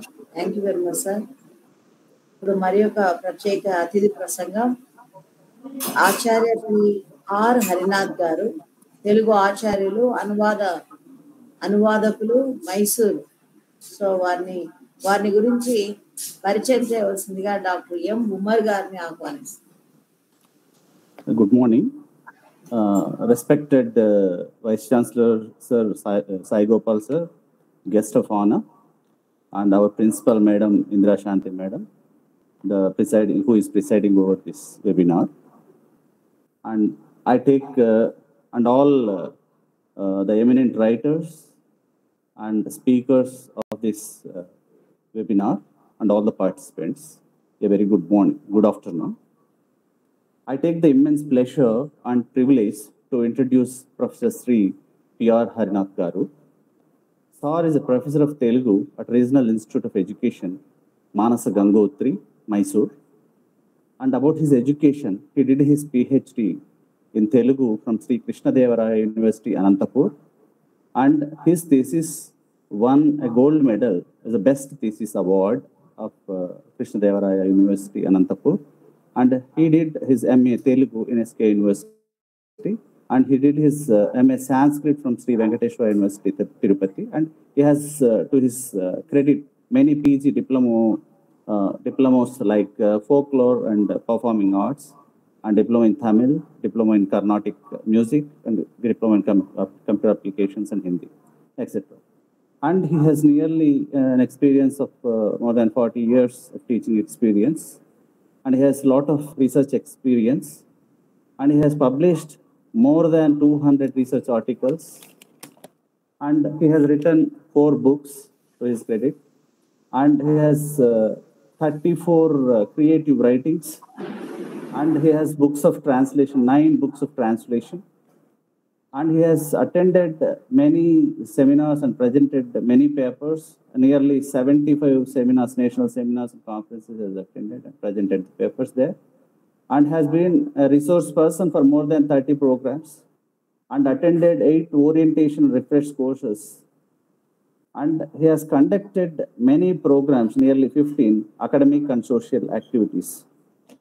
So it's a great privilege to introduce Sri Harinath sir, and I thank everyone for giving me this opportunity to introduce a great man. Thank you very much. Thank you, sir. Thank you welcome, to sir. Dr. Umar, sir. Most welcome, sir. Thank you. ముందుగా ఈ అవకాశం ఇచ్చినందుకు organisers అందరికీ నమస్కారం. Clustered university వారికి ప్రత్యేక కృతజ్ఞతలు. వింధ్యవాసిని గారికి కూడా నమస్కారం. ఈ సభలో ఇప్పటిదాకా కనిపించిన సన్మిత్రులు మాడభూష సంపత్ కుమార్ గారు, అన్వర్ హుసేన్, వీళ్ళందరూ నా పాత మిత్రులు, వాళ్ళందరికీ నమస్కారం. గణేష్ గారి ఉపన్యాసం చాలా బాగుంది, చాలా ఇన్ఫర్మేటివ్ గా ఉంది. ఆధునిక కాలానికి అవసరమైన ఎంతో సరంజామాన్ని వారు ఇచ్చారు. Thank you so much sir. I think మరోసారి వారిని ఫోన్ ద్వారా కాంటాక్ట్ చేసి మరింత మాట్లాడాలి. సమయాన్ని దృష్టిలో ఉంచుకుని నేను వీలైనంత తక్కువగా మాట్లాడి తర్వాతి కార్యక్రమానికి అంతరాయం లేకుండా చూడాలని నా ఉద్దేశం. అంచేత వీలైనంత బ్రీఫ్ గా నేను చెప్పదలుచుకున్న విషయాన్ని చెప్తాను. ఈజిప్ట్ నైలు నది తీరంలో 17వ శతాబ్దంలో ఓ సైనికుడికి ఒక నల్ల రాతి శిల దొరికింది. దాన్ని ల్యాబ్కు పంపిస్తే అది ఒక పాతకాలం నాటి శాసనం అని తేల్చారు. దాని డేట్ ఎప్పటికి వెళ్తుంది అని చెక్ చేస్తే క్రీస్తు పూర్వం 196వ సంవత్సరానికి వెళ్ళింది. దీన్ని టాలమీ శాసనం అని పిలుస్తారు. దాన్ని రోజెట్ స్టోన్ అని కూడా అంటారు. అనువాద సాహిత్యం మీద కాస్త తెలిసిన వారికి దీని గురించి తెలుసు. ఇందులో సందేశం ఉంది. గ్రీకు భాషలోను ఈజిప్ట్ భాషలోను కూడా ఉంది.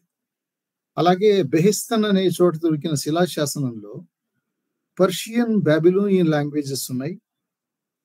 సుమేరియన్ భాష కూడా ఉంది. ఇలాగ ఎన్నో చోట్ల ప్రపంచవ్యాప్తంగా చాలా శాసనాలు దొరికాయి. వివిధ భాషల్లో ఇవి కూర్చబడి ఉన్నాయి. వీటిని బట్టి చూస్తే మనకు అర్థమయ్యేది ఏంటంటే అనువాదం అన్నది ఇటీవలి వ్యవహారం కాదు. క్రీస్తు పూర్వం 196వ సంవత్సరంలోనే గ్రీకు భాషను పైన రాసి అదే అర్థం ఇస్తూ కింద ఈజిప్ట్ భాషలో రాశారంటే అనువాదం గురించిన అవగాహన ఆనాటికే ఉంది అని అర్థం. దీని వయస్సు దాదాపు 2000 సంవత్సరాల కంటే వెనక్కి వెళ్తుంది. దీన్ని నిరూపిస్తూ రోజెట్ స్టోన్ ఒక గొప్ప ప్రమాణంగా మనకు కనిపిస్తోంది. దీని గురించిన వివరాలు పెద్దలు ఎక్కడి నుంచైనా చూడవచ్చు. ఇంటర్నెట్ లాంటి చోట్ల ఈజీగా దొరుకుతోంది. ఒక భాషలోని విషయాన్ని మరో భాషలో చెప్పాల్సి వచ్చినప్పుడు అనువాదం తాలూకు అవసరం కనిపిస్తుంది. మానవ జాతి ఏనాడైతే సముద్ర మార్గాలను, ఆకాశ మార్గాలను కూడా జయించడం మొదలు పెట్టిందో ఆనాటి నుంచి అనువాదంతో అవసరం ఏర్పడింది. కారణం అనువాదం అంటే మరో భాషలోకి ప్రవేశించడం కాబట్టి. ఓ సామెత కూడా ఉంది, learn a language and win a friend అని. ఒక కొత్త భాష నేర్చుకోవడం అంటే కొత్త స్నేహితుని సంపాదించుకోవడం అని. అలాగా భూగోళం ఒక విశాలమైన గ్రామంగా మారిపోయింది. దేశాల హద్దులన్నీ చెరిపివేయబడ్డాయి. ఒకటి సంస్కృతి మరొకటికి అర్థమవుతోంది, ఒకటి మనస్సు మరొకటికి అర్థమవుతోంది. దీనికి కారణం ఒక కీలకమైన అంశం. పైన ఎన్ని రంగుల పువ్వులున్నా లోపల ఒక దారం ఉన్నట్టుగా, పైన ఎన్ని రకాల భాషలున్నా అంతర్గతంగా మానవ జీవితం తాలూకు మనస్పందనలు ఒకటే అని తెలిపే అనువాద సాహిత్యం తోడ్పడుతోంది. అంటే తెలియకుండానే లోపల అనువాదం అన్నది మనుషులని, మనసులని కూడా ముడివేస్తోంది. ఇది కేవలం మాటల తర్జుమా కాదు, మనస్సుల తర్జుమా కూడా. దీని ప్రయోజనం ఏంటి? అసలు అనువాదం ఎందుకు చేయాలి? ఒకటి, ఒక స్థానిక స్థాయిలో ఉండేదాన్ని ప్రపంచ స్థాయిలోకి తీసుకెళ్ళడానికి అనువాదం తోడ్పడుతుంది. వేరే భాషల్లో, వేరే దేశాల్లో ఉండే భావన ప్రపంచాన్ని మనకు పరిచయం చేస్తుంది. అలాగే భిన్న భాషల మధ్య, భిన్న సంస్కృతుల మధ్య ఒక సయోధ్యను కలిగిస్తుంది, ఒక వారధిని నిర్మిస్తుంది, అర్థం చేసుకునేలా చేస్తుంది, కొత్త సమాచారాన్ని ఇస్తుంది, కొత్త జ్ఞానాన్ని ఇస్తుంది, కొత్త ఆలోచనని ఇస్తుంది, కొత్త చూపునిస్తోంది. మనకు అర్థమయ్యే కొద్దీ ప్రపంచం విశాలంగా పరుచుకుంటూ మన లోపల మన భావన ప్రపంచం కూడా విస్తృతమవుతూ ఉంటుంది. అంచేతే ఇది అనువాదం అంటే కేవలం మాటల తారుమారు కాదు, మనసుల తర్జుమ, మనస్సుల మధ్య ఉండే వారధి, మనోరథాలకు ఇది సారథి. అనువాదం అంటే అది. కొన్ని చోట్ల అసలు పదం బాగుండవచ్చు, కొన్ని చోట్ల అనువాద పథం బాగుండవచ్చు. నన్నయ్య నుంచి ఈనాటి దాకా వచ్చిన అనువాదాల్లో మహాకవులు పాటించిన మార్గాల గురించి వాళ్లే చెప్పుకోవడం మనం చూసాం, గమనించవచ్చు కూడా. అయితే వేరే భాషల నుంచి మాతృభాషలోకి అనువాదం చేయడంలో ఉన్న సౌకర్యం, సౌలభ్యం మాతృభాష నుంచి మరో భాషలోకి చేయడానికి అంత సులభం కాకపోవచ్చు. కారణం తల్లి భాషతో ఉండే మమకారం, అందులో ఉండే ప్రావీణ్యం. మాతృభాషలో so many shades of meanings ఉంటాయి. ఇంతకుముందే మేడం సుమతి నరేంద్ర గారు చెప్పినట్టుగా కన్యాశుల్క నాటకాన్ని వేరే భాషలోకి తీసుకెళ్లడం చాలా కష్టం. కారణం భాషకుండే షేడ్స్ అలాంటివి, మాతృభాషకు ఉండే మాటల సొగసు అలాంటిది. ఆ కలర్స్ ని పట్టుకు వెళ్ళడం చాలా కష్టం అవుతుంది. అందుకే ఓసారి ట్రాన్స్లేటర్ ఈజ్ ఎ రైటర్ అనే మాట కూడా వింటూ ఉంటాం. అనువాదకుడు ట్రైటర్ అంటే ద్రోహి, సరైన విషయాన్ని పట్టుకురాక ఏదో తోచింది రాసేసాడు అని అనుకుంటూ ఉంటారు. మనకు టాల్స్టాయ్ని లేదా ఆస్కార్ వైల్డ్ని చదవాలి అనిపిస్తుంది. మనకు ఇంగ్లీష్ రాదనుకోండి, అది మన భాషలో ఉన్నప్పుడు ఎంత సుకరంగా ఉంటుంది. అలాగే ఒక ఫ్రెంచ్ రచయిత గురించి జర్మన్లో వ్యక్తులు చదవచ్చు, లేదా ఒక జర్మన్ గేథే లాంటి మహాకవిని గురించి భారతీయ భాషలో మనం చదవచ్చు. వాళ్ళు సృష్టించిన ప్రపంచాన్ని మనం కూడా దర్శించవచ్చు, దానిలో తిరగవచ్చు. కాళిదాసును చదవలేని వాళ్ళు వాళ్ళ భాషల్లోకి దాన్ని మార్చుకుని చదువుతారు. ఈ రోజుల్లో ఇంటర్నెట్లో సినిమాలు, సీరియళ్లు ఎన్నెన్నో వేరే భాషల్లో మన భాషల్లో కూడా చూస్తున్నాం. ఇంత సులభంగా, సుకరంగా వారధి నిర్మించింది అనువాదం. వ్యాపార రంగంలో దీని అవసరం, దీని ప్రాముఖ్యం వేలలేనిది, తులలేనిది మనం చూస్తూనే ఉన్నాం. సాధారణంగా మాటల ఆధారంగా వ్యాపారాలు బలోపేతం కావడం అన్నది మనం గమనిస్తూనే ఉన్నాం. సినిమా రంగంలోనూ, రచనా రంగంలోనూ, విద్యారంగంలోనూ, వైద్య రంగంలోనూ, ఇంజనీరింగ్ లాంటి సాంకేతిక రంగాల్లోనూ కూడా అనువాదాలు ఎంతో సహాయకారిగా ఉంటున్నాయి. అనువాదం చేయడానికి ఈ రోజుల్లో ఏజెన్సీలు కూడా తయారయ్యాయి. సమాజంలో చాలా సమాచారం అనువాదం మీద ఆధారపడి ఉంది. అనువాదం వల్ల ఏం జరుగుతుంది అంటే, ప్రధానంగా జరిగేది మన శ్రోతృ ప్రపంచం విస్తృతం కావడం. నేను తెలుగులో రాస్తే కేవలం తెలుగు వ్యక్తులే వింటారు. దాన్ని భిన్న భాషల్లోకి రాస్తే నా తెలుగు రచన గురించి భిన్న భాషా ప్రపంచంలో ఉండే వ్యక్తులు వింటారు. ఇది అనుభవం అనువాదం వల్ల కలుగుతుంది. తెలుగు భాషలోను, కన్నడ భాషలోను, తమిళ, మలయాళ భాషల్లోనూ అనువాదాలు చేస్తున్నప్పుడు మనం దీన్ని గమనిస్తూ ఉంటాం. సమయాన్ని దృష్టిలో ఉంచుకుని అట్టే ఎక్కువ కొనసాగించకుండా, లంచ్ టైం కూడా దగ్గర అవుతోంది, తర్వాతి ప్రోగ్రామ్స్ కూడా ఉన్నాయి కాబట్టి నేను చెప్పదలుచుకున్న విషయాన్ని సంగ్రహించి ఇంతటితో ముగిస్తున్నాను. ఈ అవకాశం కల్పించినందుకు పెద్దలందరికీ నమస్కారం చేస్తున్నాను. వింధ్యవాసిని గారికి కృతజ్ఞతలు, విసి గారికి కృతజ్ఞతలు చెప్పుకుంటున్నాను. Thank you so much. నమస్తే.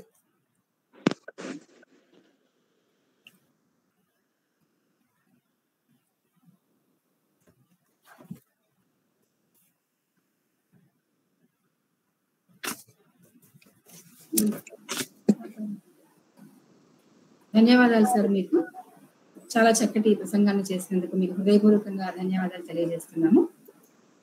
మరికొద్ది సేపట్లో కీలకోపన్యాసం ప్రారంభమవుతుంది.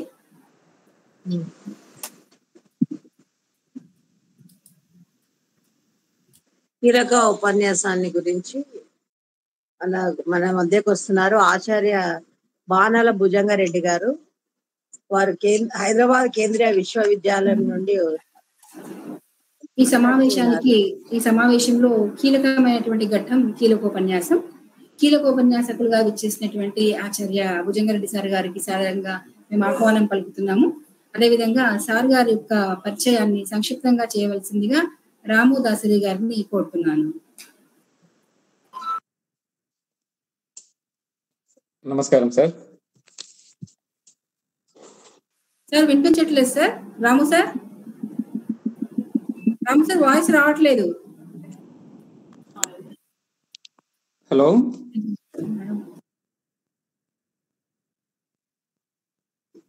మేడం వినిపిస్తుందా? మాకు వినిపిస్తుంది.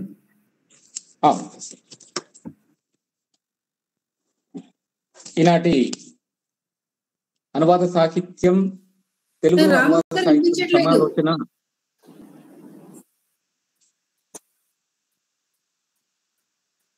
మేడం వినిపిస్తుంది. వింధ్యా వినిపిస్తుంది కదా?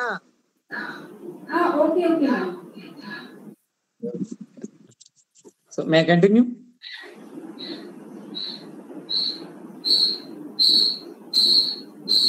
ఈనాటి తెలుగులో అనువాద సాహిత్యం సమాలోచన అనేటువంటి అంతర్జాతీయ సదస్సునకు ప్రారంభ సమావేశం ముగింపు దశకు వచ్చేసినట్లు భావించాల్సిగా సభా సదస్సులందరినీ కోరుకుంటూ ఉన్నాం. అనగా మనం కీలకోపన్యాసానికి రావడం జరిగింది.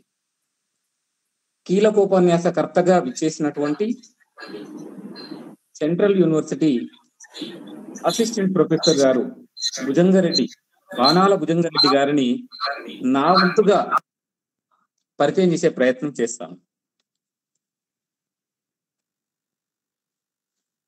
ప్రొఫెసర్ బాణాల భుజంగారెడ్డి గారు వారి యొక్క జీవితాన్ని క్లుప్తంగా చూసినప్పుడు, వారి యొక్క అకాడమిక్ క్వాలిఫికేషన్స్ కనుక చూసినట్లయితే, వారు 10th గ్రేడ్ జెడ్పీఎస్ఎస్ నకరేకల్లో మరియు 12th grade Vasavi Niketan junior college నందు, అలాగే BA Telugu history political science ని ఉస్మానియా యూనివర్సిటీ నందు, MA Telugu Osmania university of Hyderabad నందు, ఎంఫిల్ ని సమకాలీన తెలుగు సాహిత్యంలో స్త్రీవాదం అనేటువంటి అంశంపై యూనివర్సిటీ ఆఫ్ హైదరాబాద్ నందు నేటి జేఆర్ఎఫ్ కలిగి ఉండి, ఎంఏ అప్లైడ్ లింగ్విస్టిక్స్ ను నందు గోల్డ్ మెడల్ సాధించినారు పొట్టి శ్రీరాములు తెలుగు యూనివర్సిటీ నుండి. ఆ తర్వాత పీజీ డిప్లొమా ట్రాన్స్లేషన్ స్టడీస్ లో చేసినారు, అది యూనివర్సిటీ ఆఫ్ హైదరాబాద్ నుండి. ఆ తర్వాత సాహిత్యానువాదంలో సమస్యలు, తెలుగు నుండి ఇంగ్లీషు హిందీ భాషల్లోకి అనే అంశం పైన పొట్టి శ్రీరాములు తెలుగు యూనివర్సిటీ నుండి పిహెచ్డి పట్టాను పొందారు. ఆ తర్వాత senior diploma Sanskrit Nizam college నుండి, ఎంఏ సంస్క్రిట్ కాకతీయ యూనివర్సిటీ నుండి తీసుకున్నారు. వీరికి Shri MS Ramaiah gold medal for highest aggregate marks in MA applied linguistics 1999 Shri Potti Sriramulu university నుండి అవార్డును దక్కించుకున్నారు. ఇంకా సార్ యొక్క రీసెర్చ్ వర్క్ చూసినట్లయితే, his thesis discusses about the problems of literary translation from Telugu to English and Hindi. Western translation theories were introduced to Telugu in Telugu language for the first time. It is elaborate the applications of translation theories Telugu to English, Hindi translation with copious examples. Also, linguistic and cultural problems of translation that occur in English and Hindi translations of Telugu texts are well explained in his thesis by numerous examples, and their solutions are proposed. అంతేకాకుండా ఇప్పుడు ఒకసారి మనం research experience కనుక చూసినట్లయితే, language analyst గా and interference programme equip Telugu from modern technology అనే దానిని university of Hyderabad లో 1 year 7 months లో డ్యూరేషన్ లో ఈ ప్రాజెక్ట్ అతను పూర్తి చేయడం జరిగింది.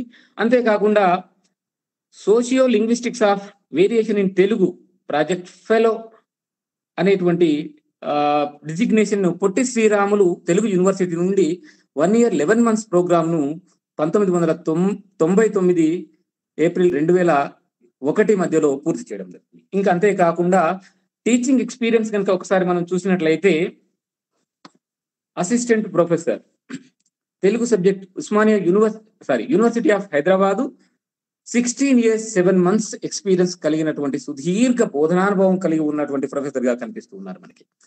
Teaching Telugu to foreign students, Telugu as foreign language study India programme SIP UOH university of Hyderabad నుండి 8 years 2008 నుండి 2014 వరకు నిర్వహించారు. అదేవిధంగా అసిస్టెంట్ ప్రొఫెసర్ గా టెంపరీగా యూనివర్సిటీ ఆఫ్ హైదరాబాద్ తెలుగు నందు 9 నెలలు అంటే 2006 నుండి 2007 మే వరకు దీనిని నిర్వహించినారు. అంతేకాకుండా జూనియర్ లెక్చరర్ గా గౌడ్ బాయ్స్ జూనియర్ కాలేజ్ నల్గొండలో 3 సంవత్సరాల 3 నెలల పాటు వారి యొక్క సేవలను అందించారు. ఇంతేకాకుండా వీరు structure of modern Telugu, translation studies, dialectology, classical Telugu grammar, Sanskrit grammar and literature, Sanskrit text ఈ వీటిలో నిష్ణాతులుగా ఎంతో చక్కనైన బోధనను అందించారు. ఇదే కాకుండా వీరి పబ్లికేషన్స్ ఒకసారి మనం చూసుకున్నట్లయితే సాహిత్యవాదంలో సమస్యలు తెలుగు నుండి ఇంగ్లీషులు హిందీ భాషల్లోకి, అదేవిధంగా తెలుగులో స్త్రీవాదం, ఆధునిక భారతదేశంలో సామాజిక మార్పు తెలుగు అనువాదం, Telugu intermediate course language laboratory materials, Shri Gidugu Ramamurthy జీవితం రచనలు, వ్యాపార ప్రకటనల అనువాదం, వార్తాంశాల అనువాదం, అంతేకాకుండా పరవాంగ్మయి, ఇంకా పబ్లిష్డ్ రీసెర్చ్ పేపర్స్ కనుక ఒకసారి చూసుకున్నట్లయితే కథల్లో అర్థాలంకారాల అనువాదం, పద్ధతులు, ఔచిత్యం, అదేవిధంగా ప్రాంతీయ నిఘంటువుల ఆవశ్యకత, తెలుగు నిఘంటు నిర్మాణ నమూనా, ఆత్రేయ ఈనాడు నాటక రచనా వైశిష్ట్యం, కవిత్వానువాద సాధ్యానుసాధ్యాలు, తెలుగు భాషాభివృద్ధి వ్యూహాంగ అనువాదం, ఆంధ్ర భాషా భూషణం సమీక్ష, తెలుగు జానపద గేయాలు, భాషా స్వరూపం, మూసీ మాసపత్రికలో ఇది ప్రచురితమైంది. ఇంకా సతిదాన శూరము, ఏనుగుల వీరస్వామి కాశీయాత్ర చరిత్ర, సిద్ధారెడ్డి కవిత్వంలో తెలుగు తెలంగాణ భాష, సమగ్ర తెలంగాణ నిఘంటువుల నిర్మాణం, భాషావేత్తల కర్తవ్యం, 100 జ్ఞాన వచనాలు, భాషా సాహిత్యాల పరిశీలన, ఇంకా అనేక వ్యాసాల యొక్క పబ్లికేషన్స్ ని మనకు అందించి ఎంతో జ్ఞానాన్ని పంచుకున్నారు. ఈనాటి కీలకోపన్యాసానికి గురువు గారు పరిపూర్ణంగా న్యాయం చేయగలరని ఈ యొక్క సారాంశం మనకు తెలియజేస్తున్నది. వారి యొక్క ఉపన్యాసాన్ని వినడానికి అందరూ సిద్ధంగా ఉన్నారు. ఈ సభను వారి యొక్క ఉపన్యాసం చేత విజయవంతం చేయగలరని ఆశిస్తూ వారిని సభకు ఆహ్వానిస్తూ నేను ముగిస్తున్నాను. సభ నిర్వాహకులకు ధన్యవాదాలు. నా వాయిస్ వినిపిస్తుందా అండి? నా వాయిస్ వినిపిస్తుందా? ఓకే. అందరికీ నమస్కారం. నన్ను ఈ సదస్సులో కీలకోపన్యాసం చేయడానికి ఆహ్వానించిన డిగ్రీ కళాశాల కర్నూలు, ప్రభుత్వ డిగ్రీ కళాశాల కర్నూలు ప్రిన్సిపాల్ ఇందిరా శాంతి గారికి, అలాగే క్లస్టర్ యూనివర్సిటీ వైస్ ఛాన్సలర్ ఆచార్య సాయి గోపాల్ గారికి, కాలేజియేట్ కమిషనర్ కోలా భాస్కర్ గారికి నమస్కారాలు. అలాగే ఈ సదస్సులో అతిథులుగా పాల్గొన్నటువంటి ఆచార్య కొవ్వలి గోపాలకృష్ణ గారికి, డాక్టర్ ఏనుగు నరసింహారెడ్డి గారికి, ఆచార్య సుమతి నరేంద్ర గారికి, రాధికా మంగిపూడి గారికి, మాడభూషి సంపత్ కుమార్ గారికి, అట్లాగే శ్రీమతి విజయ మాధవి గారికి, గణేష్ తొట్టెంపూడి గారికి, అలాగే హరినాథ్ గారికి, అందరికీ నా నమస్కారాలు. నన్ను ఈ సదస్సుకు ఆహ్వానించిన నిర్వాహకురాలు వింధ్యవాసినిదేవి గారికి, నన్ను పరిచయం చేసిన దాసరి రాము గారికి అందరికీ నా నమస్కారాలు తెలియజేస్తున్నాను. నాకంటే చిన్న వాళ్ళు ఎవరంటే వాళ్ళందరికీ నా శుభాకాంక్షలు, ఆశీస్సులు. కీలకోపన్యాసం అనే పేరు పెట్టి చివరికి మాట్లాడమని అనడం నాకు కొంచెం ఇబ్బందికరంగా అనిపిస్తుంది. ఎందుకంటే పాపం అందరూ పొద్దునుంచి అంటే వింటూనే ఉన్నారు విని విసిగిపోయి ఉంటారు కాబట్టి నేను ఎక్కువ సమయం తీసుకోకుండా ముఖ్యమైన అంశాలు చెప్తాను. అందులో ముఖ్యంగా అనువాదం అనేది ఎంత విస్తృతంగా ఎంత అవసరమైంది, మనకు నిత్యావసరమైనది అని. అంటే మనకు అన్నపానీయాలంత ఆవశ్యకమైంది అన్నట్టు. ఎందుకంటే అది లేకపోతే చచ్చిపోతామేమో అన్నంత అవసరమైంది. ఇది నేను చెప్పిన మాట కాదు. ఆయన ఒక పాల్ ఎంగెల్ అనే ఒక భాషావేత్త చెప్పినటువంటి మాట. ఆయన ఏం చెప్పాడో వినిపిస్తాను. As this world shrinks together like an ageing orange and all people in all cultures move closer together, however reluctantly and suspiciously, it may be that the crucial sentence for our remaining years on earth may be very simply translate or die. ఇదే ఆయన చెప్పిన మాట.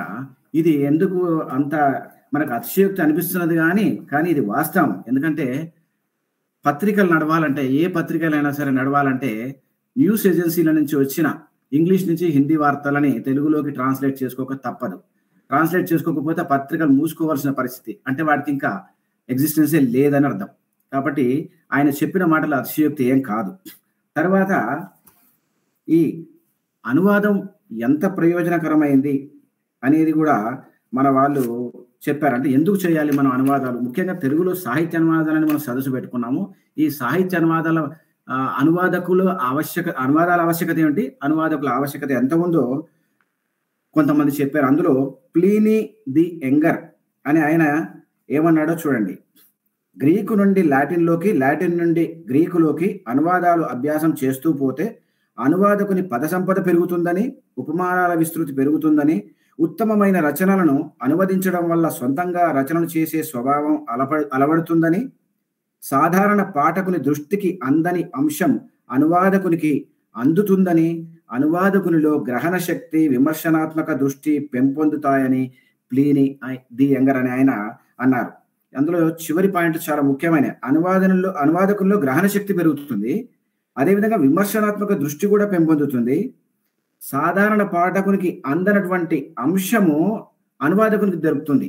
అంటే ఒక సాహిత్యం చదివినప్పుడు, ఒక కవిత్వం చదివినప్పుడు మామూలు పాఠకులకు దొరకనటువంటి విషయాలు, అర్థం కానటువంటి విషయాలు అనువాదకుడికి. ఎందుకంటే అనువాదకుడు కూడా విమర్శకుడే. ఎందుకంటే ముందు అతను పాఠకుడు, అందరు పాఠకుల్లాగా చదవకుండా ఒక విమర్శక దృష్టితో చదివి దాన్ని అర్థం చేసుకొని ట్రాన్స్లేట్ చేయాల్సిన అవసరం ఉంటుంది. కాబట్టి ఒక విమర్శకునికి ఉండే లక్షణాలన్నీ అనువాదకునికి ఉంటాయి. ఆ విమర్శకునికి దొరికించుకోవాల్సిన అంశాలన్నీ అనువాదకుడిగా దొరికించుకుంటేనే ఆ కవితలో ఉన్నదాన్ని అనువాదం చేయగలుగుతాడు అనేది. కాబట్టి దీన్ని బట్టి మనకు ఈ అనువాదం చేయడం అనేది మనకు అనువాదవేత్తలకి, భాషావేత్తలకి, సాహిత్యవేత్తలకి ఎంత అవసరం అనేది ఈ మాటలు చెప్తున్నాయి. అట్లాగే అనువాదకులు ఏ భాషా సాహిత్యంలోనైనా అనువాదకులు ఎంత ఇంపార్టెంట్ అనే విషయాన్ని రెనాటో పొగియోలి అనే ఆయన ఏమని చెప్తున్నాడు చూడండి. మంచి అనువాదకులు లేకుండా సాహిత్యం మనుగడ సాగించలేదు. కొన్ని సందర్భాల్లో మంచి రచయితల కంటే కూడా మంచి అనువాదకుల అవసరం ఎక్కువ.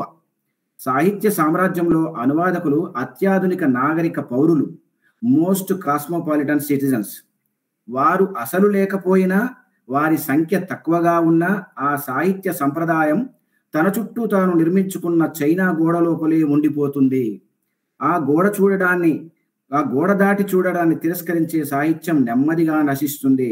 ముఖ్యంగా ఆధునిక కాలంలో ఒక జాతి సాహిత్యం ఆ జాతిలోని అనువాదకుల సంఖ్య వారి సామర్థ్యం ద్వారా తన శక్తిని వెల్లడిస్తుంది అన్న ఈ మాటల్ని బట్టి సాహిత్యంలో అనువాదకులు ఎందుకు అంత ఆవశ్యకం, సాహిత్యాన్ని ఎందుకు మనం అనువాదం చేసుకోవాలి అంటే, మన సాహిత్యం కేవలం మనం ఒక సాహిత్యం చదువుకుంటే సరిపోదు, ఇతర సాహిత్యాన్ని కూడా చదువుకోవాలి, ఇతర భాషల నుంచి మనం అనువాదం చేసుకోవాలి, మన సాహిత్యాన్ని ఇతర భాషల్లోకి అందించాల్సిన అవసరాన్ని ఈ విషయం మనకి నొక్కి చెప్తుంది.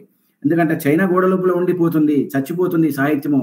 అంటే ఇతర భాషలతో సంబంధం లేకుండా ఉంటే, ఇతర సాహిత్యాల్లో ఏమున్నదో, ఏం జరుగుతున్నదో, వాళ్ళు ఏం రాస్తున్నారో తెలుసుకోకపోతే అది మనము నష్టం జరుగుతుంది, మన సాహిత్యమే నశించిపోయే అవకాశం ఉంది అని చెప్పి మనల్ని హెచ్చరిస్తున్నాడు.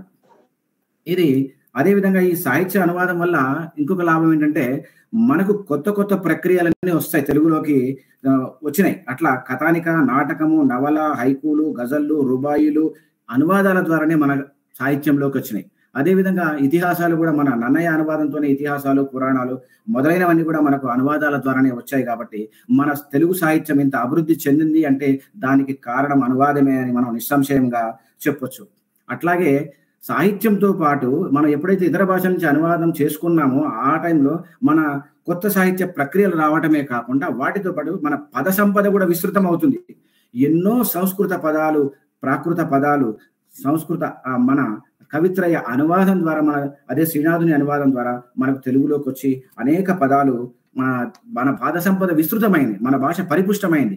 ఇంగ్లీష్ నుంచి అనువాదం చేసుకున్నాం, హిందీ నుంచి అనువాదం చేసుకున్నాం, ఎక్కడి నుంచి చేసుకున్నా సరే ఏదో ఒక రూపంలో ఆ పదాలు మన భాషలో చేరిపోతూ ఉంటాయి, మన భాషలో కలిసిపోతూ ఉంటాయి. అందువల్ల మన భాష అభివృద్ధి చెందుతుంది. కాబట్టి సాహిత్య అనువాదాలు ఈ రకంగా చూడడం అత్యంత అవసరమని చెప్పొచ్చు. ఇంకొకటి మన జాతీయ సమైక్యతకి, ఎందుకంటే ఒకే దేశంలో ఉన్న భిన్న సంస్కృతులతో కలిసి ఉన్నాం కాబట్టి మనమంతా కూడా ఒకరి పట్ల ఒకరికి సుహృద్భావం కలగాలంటే జాతీయ సాహిత్య అనువాదాలు జరగాలి. ఒకరి సాహిత్యాన్ని ఒకరు చదవాలి, ఒకరి గురించి ఒకరు తెలుసుకోవాలి. కాబట్టి జాతీయ సమైక్యతకి చాలా ఉపకరిస్తుంది ఇది. భిన్న భాషలలో వ్యక్తమైనప్పటికీ భారతీయ సాహిత్యం అంతా ఒక్కటే అన్న సర్వేపల్లి రాధాకృష్ణ గారి మాటల్లోని సత్యం నిరూపించబడాలంటే సాహిత్య అనువాదాలు భారతీయ భాషల మధ్య జరగాల్సిన అవసరం ఉంది. ఇంకొక ముఖ్యమైన పాయింట్ చెప్తున్నాడు ఇంద్రనాథ్ చౌదరి అనే ఒక తులనాత్మక అధ్యయనవేత్త. Translation is one of the most potent means of providing us a fresh view on oneness, unity, commonality as well as wonderful diversities which indicate expensive richness of our literature. So ఈ రకంగా ఇన్ని రకాలుగా మనకు ఉపయోగం ఉన్నటువంటి సాహిత్య అనువాదాలు ఎంతో ఆవశ్యకమైనవి, అవసరమైనవి అని చెప్తూ, అందుకే అంటే ఇది ఒక సాహిత్య రంగమే కాదు, మనం సినిమా రంగంలో డబ్బింగ్ రూపంలో చెప్తున్నాము, సబ్ టైటిల్స్ చేస్తున్నాము. విదేశీ భాషలకి మనము విదేశీ భాషలు చూసేటప్పుడు మనకు ఆ భాష రాదు కాబట్టి సబ్ టైటిల్స్ చూస్తాం. ఈ విధంగా అంటే మౌఖిక రూపంలో ఉన్న సినిమాలో మనకు మౌఖిక రూపంలో భాష వినిపిస్తుంటుంది, ఆ డైలాగ్స్ వినిపిస్తుంటాయి, కానీ మనకు అర్థం కావు. అప్పుడు మనం ఆ స్క్రీన్ మీద ఉన్నటువంటి ఆ సబ్ టైటిల్స్ చూసి అక్కడ సన్నివేశాన్ని మనం అర్థం చేసుకుంటాం. కాబట్టి అంటే ఏంది, మౌఖిక రూపంలో ఉన్న భాషని లిఖిత రూపంలోకి ట్రాన్స్లేట్ చేస్తుంది. అది దీన్ని రోమన్ జాకబ్సన్ అంటే ఆయన ఇంటర్ సిమియోటిక్ ట్రాన్స్లేషన్ అని అన్నాడు. సిమియోటిక్స్ అంటే సంకేత శాస్త్రం. ఒక సంకేతంలో ఉన్నదాన్ని ఇంకొక సంకేతంలోకి మార్చడాన్ని ఆయన ఇంటర్ సిమియోటిక్ ట్రాన్స్లేషన్ అని రోమన్ జాకబ్సన్ అన్నాడు. ఇది ఇంకా అంటే సబ్ టైటిల్స్ కాకుండా బదిరులకు వార్తలు చూస్తాం మనం దూరదర్శన్లో. అవి పేపర్ మీద వాళ్ళు ఇంగ్లీష్లోనో తెలుగులోనో రాసుకొని వచ్చి వాటిని ఆ బదిరుల సైగల రూపంలో చెప్తుంటారు. అది అంటే సైగల్లోకి మారుస్తారు, అంటే సంకేతాలకు మారుస్తారు. లిఖిత సంకేతంలో నుంచి ఈ జెస్చర్స్ అనే సంకేతంలోకి మారుస్తూ చెప్తుంటారు. కాబట్టి ఈ రకంగా చూసినప్పుడు మనకు అనువాదం ఎన్నో రంగాల్లో మనకు ఉపయోగపడుతుంది. ద్వితీయ భాష బోధన చేయాలన్నా, ద్వితీయ భాష నేర్చుకోవాలన్నా బైలింగ్వల్ మెథడ్లో మనకు అనువాదం ఉపయోగపడుతూ ఉంటుంది. కాబట్టి ఈ శతాబ్దాన్ని అనువాద శతాబ్దం అని, దీన్ని అనువాద యుగం అని కూడా అన్నారు. అయితే ఈ అనువాదం మనకు 1000 సంవత్సరాల నుంచి కూడా మనకు అంటే 11వ శతాబ్దం నుంచి మనకు అనువాదాలు మన తెలుగు సాహిత్యంలో కనిపిస్తున్నా అనువాద సిద్ధాంతాల గురించి ఎవరూ మాట్లాడలేదు, పెద్దగా ఎవరూ దాని గురించి ప్రస్తావించలేదు. అదే పాశ్చాత్య దేశాల్లో చూస్తే క్రీస్తు శకం 1వ శతాబ్దం నుంచి కూడా వాళ్ళ అనువాదం గురించి ఎలా చెయ్యాలి అనే దాని గురించి 1-2 ముక్కలైనా చెప్పారు. కొంతమంది పుస్తకాలు కూడా రాశారు. ముందు ఆ సిసిరో అనే ఆయన వర్డ్ ఫర్ వర్డ్ ట్రాన్స్లేషన్ చెయ్యొద్దని చెప్పాడు 1వ శతాబ్దంలోనే సిసిరో అనే ఆయన. అదేవిధంగా తర్వాత వచ్చినటువంటి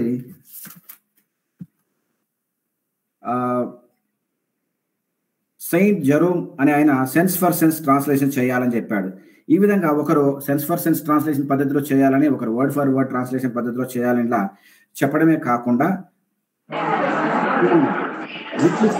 జాన్ విక్లిఫ్ అనే ఆయన, విలియం టిండేల్ అనే ఆయన,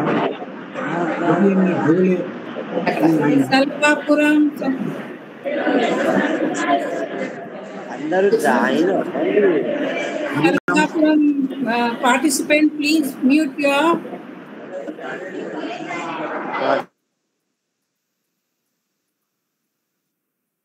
అయితే అనువాదం అనేది మన అభీష్టం మేరకు చేస్తున్నట్టుగా పైకి కనిపిస్తుంది. అనువాదం ఒక అనువాదకుడు ఒక రచనని అనువాదం చేస్తున్నాడు అంటే అతని ఇష్టంతో చేస్తున్నాడని అనిపిస్తుంది. కానీ అది చాలా తక్కువ సందర్భాల్లో.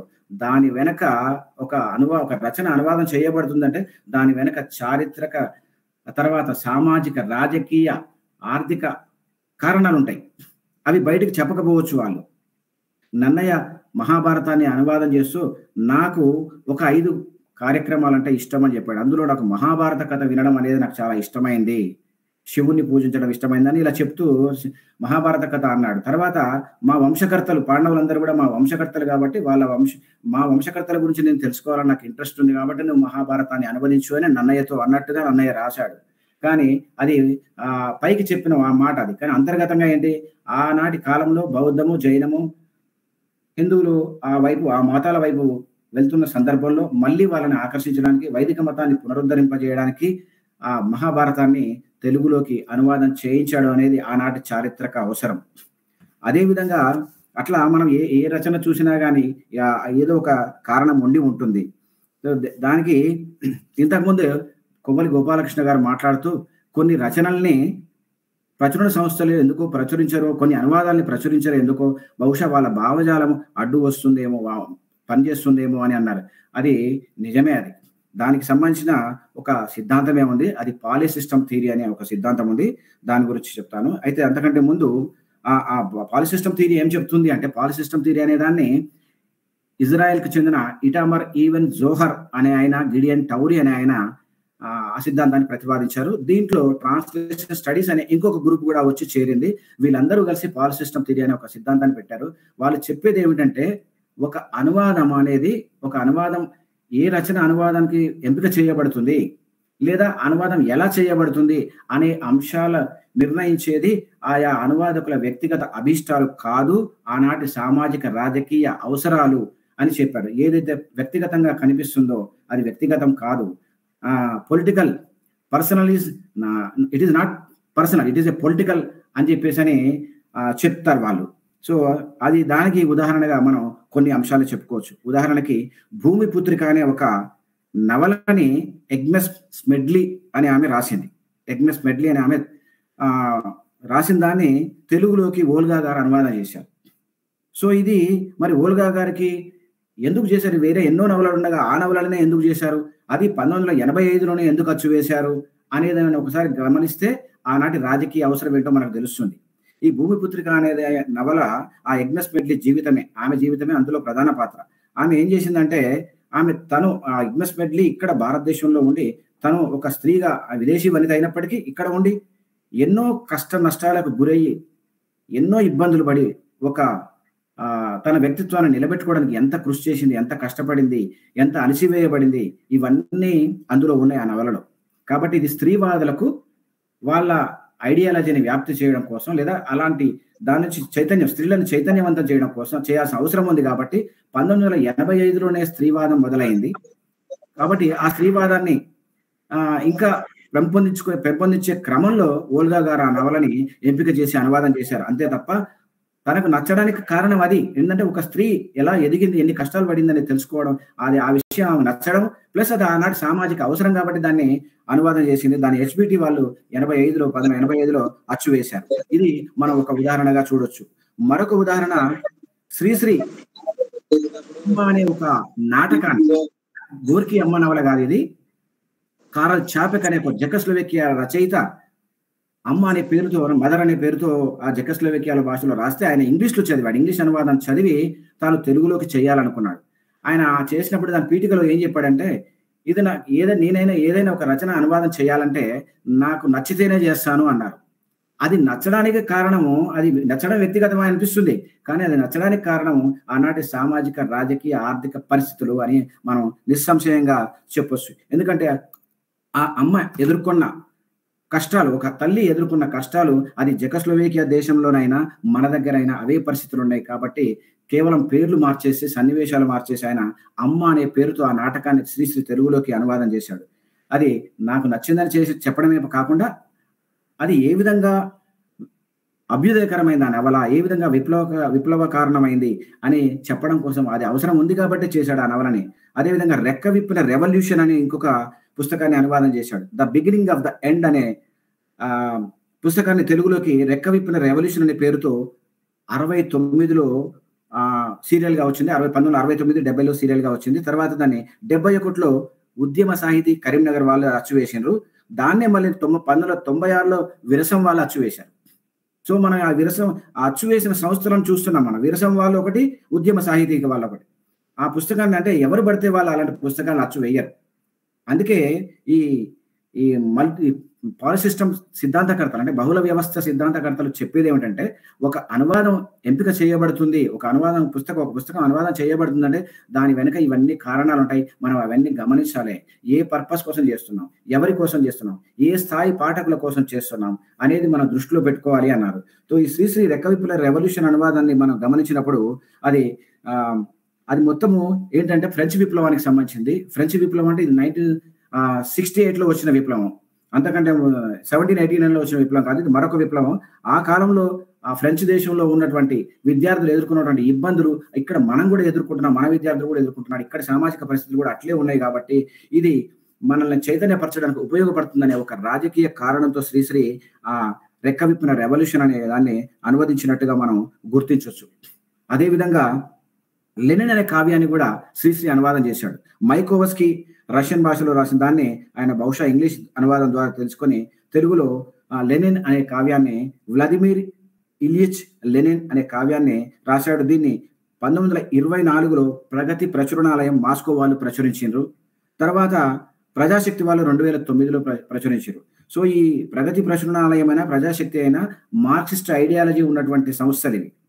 కాబట్టి ఇవి ఆ లెనిన్కి సంబంధించిన కావ్యాన్ని అనువాదం చేయించారంటే కారణం అదే. మరి అంటే ఏదైనా ఒక రాజకీయ అవసరం ఉంటేనే, ఒక చారిత్రక అవసరం ఉంటేనే అనువాదాలు జరుగుతాయనేది మనకు ఇవన్నీ చూస్తున్న ఎగ్జాంపుల్స్, ఇప్పుడు మీకు చెప్పిన ఎగ్జాంపుల్స్, భూమిపుత్రిక కానీ, అమ్మ నాటకం కానీ, రెక్కవిప్పిన రెవల్యూషన్ కానీ, లెనిన్ కావ్యం కానీ, ఇవన్నీ అనువాదాల వెనుక ఈ రాజకీయ పరిస్థితులు ఉన్నాయని మనకి తెలుస్తుంది.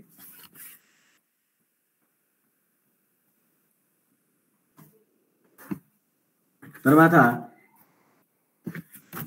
ఈ అనువాద సిద్ధాంతాల గురించి మన తెలుగులో చెప్పినటువంటి వాళ్ళు, విదేశాల్లో చెప్పిన వాళ్ళు ఉన్నారు. ఎటిఎన్ డోలే అనే ప్రిన్సిపల్స్ ఆయన ఒక 5 ప్రిన్సిపల్స్ చెప్పాడు.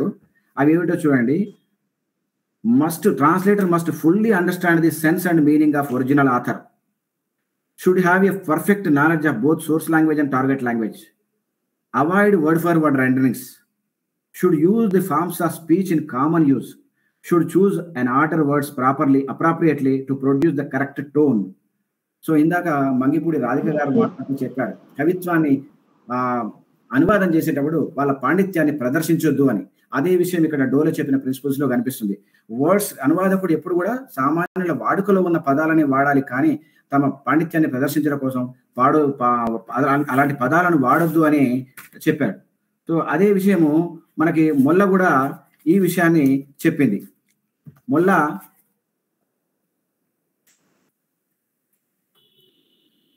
ఏమంటుందో చూడండి.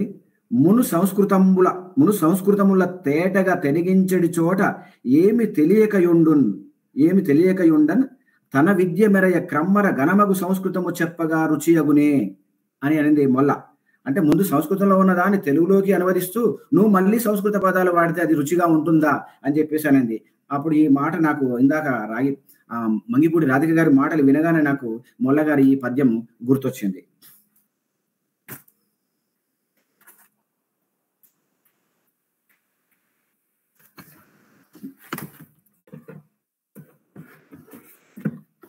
ఆ తర్వాత ప్రిన్సిపల్స్ ఆఫ్ ట్రాన్స్లేషన్ మొట్టమొదటిసారి ఒక పుస్తకం రాసిన ఆయన అలెగ్జాండర్ ఫ్రేజర్ టైట్లర్ అనే ఆయన. ఇంకొక విషయం చెప్పాలి ఏమిటంటే, అది ఇంతకుముందే అనుకున్నాం, ట్రాన్స్లేషన్ అనేది ఒక పర్సనల్ ఇంట్రెస్ట్ కాదు, ఒక సాంఘిక రాజకీయ అవసరం అని చెప్పాం. సో ఇది కొన్నిసార్లు అనువాదం అనేది ఒక వెపన్గా కూడా పనిచేస్తుంది, ఒక ఆయుధంగా కూడా పనిచేస్తుంది, ఒక తిరుగుబాటుకి ఆయుధంగా కూడా పనిచేస్తుంది అని చెప్పాడు. అట్లా అనువాదం చేసిన వాళ్ళని విలియం టెండేల్ అనే ఆయన, ఎటిఎన్ డోలే అనే ఆయన, వీళ్ళు బైబిల్ని అనువాదం చేశారు. సింపుల్ ఇంగ్లీష్లోకి వీళ్ళు ట్రాన్స్లేషన్ చేశారు. జర్మన్లోకి, సింపుల్ తెలుగులోకి, తెలుగు కాదు, జర్మన్ భాషలోకి ఇంగ్లీష్లోకి ట్రాన్స్లేట్ చేశారు. సో వీళ్ళు చేసిన అనువాద విధానము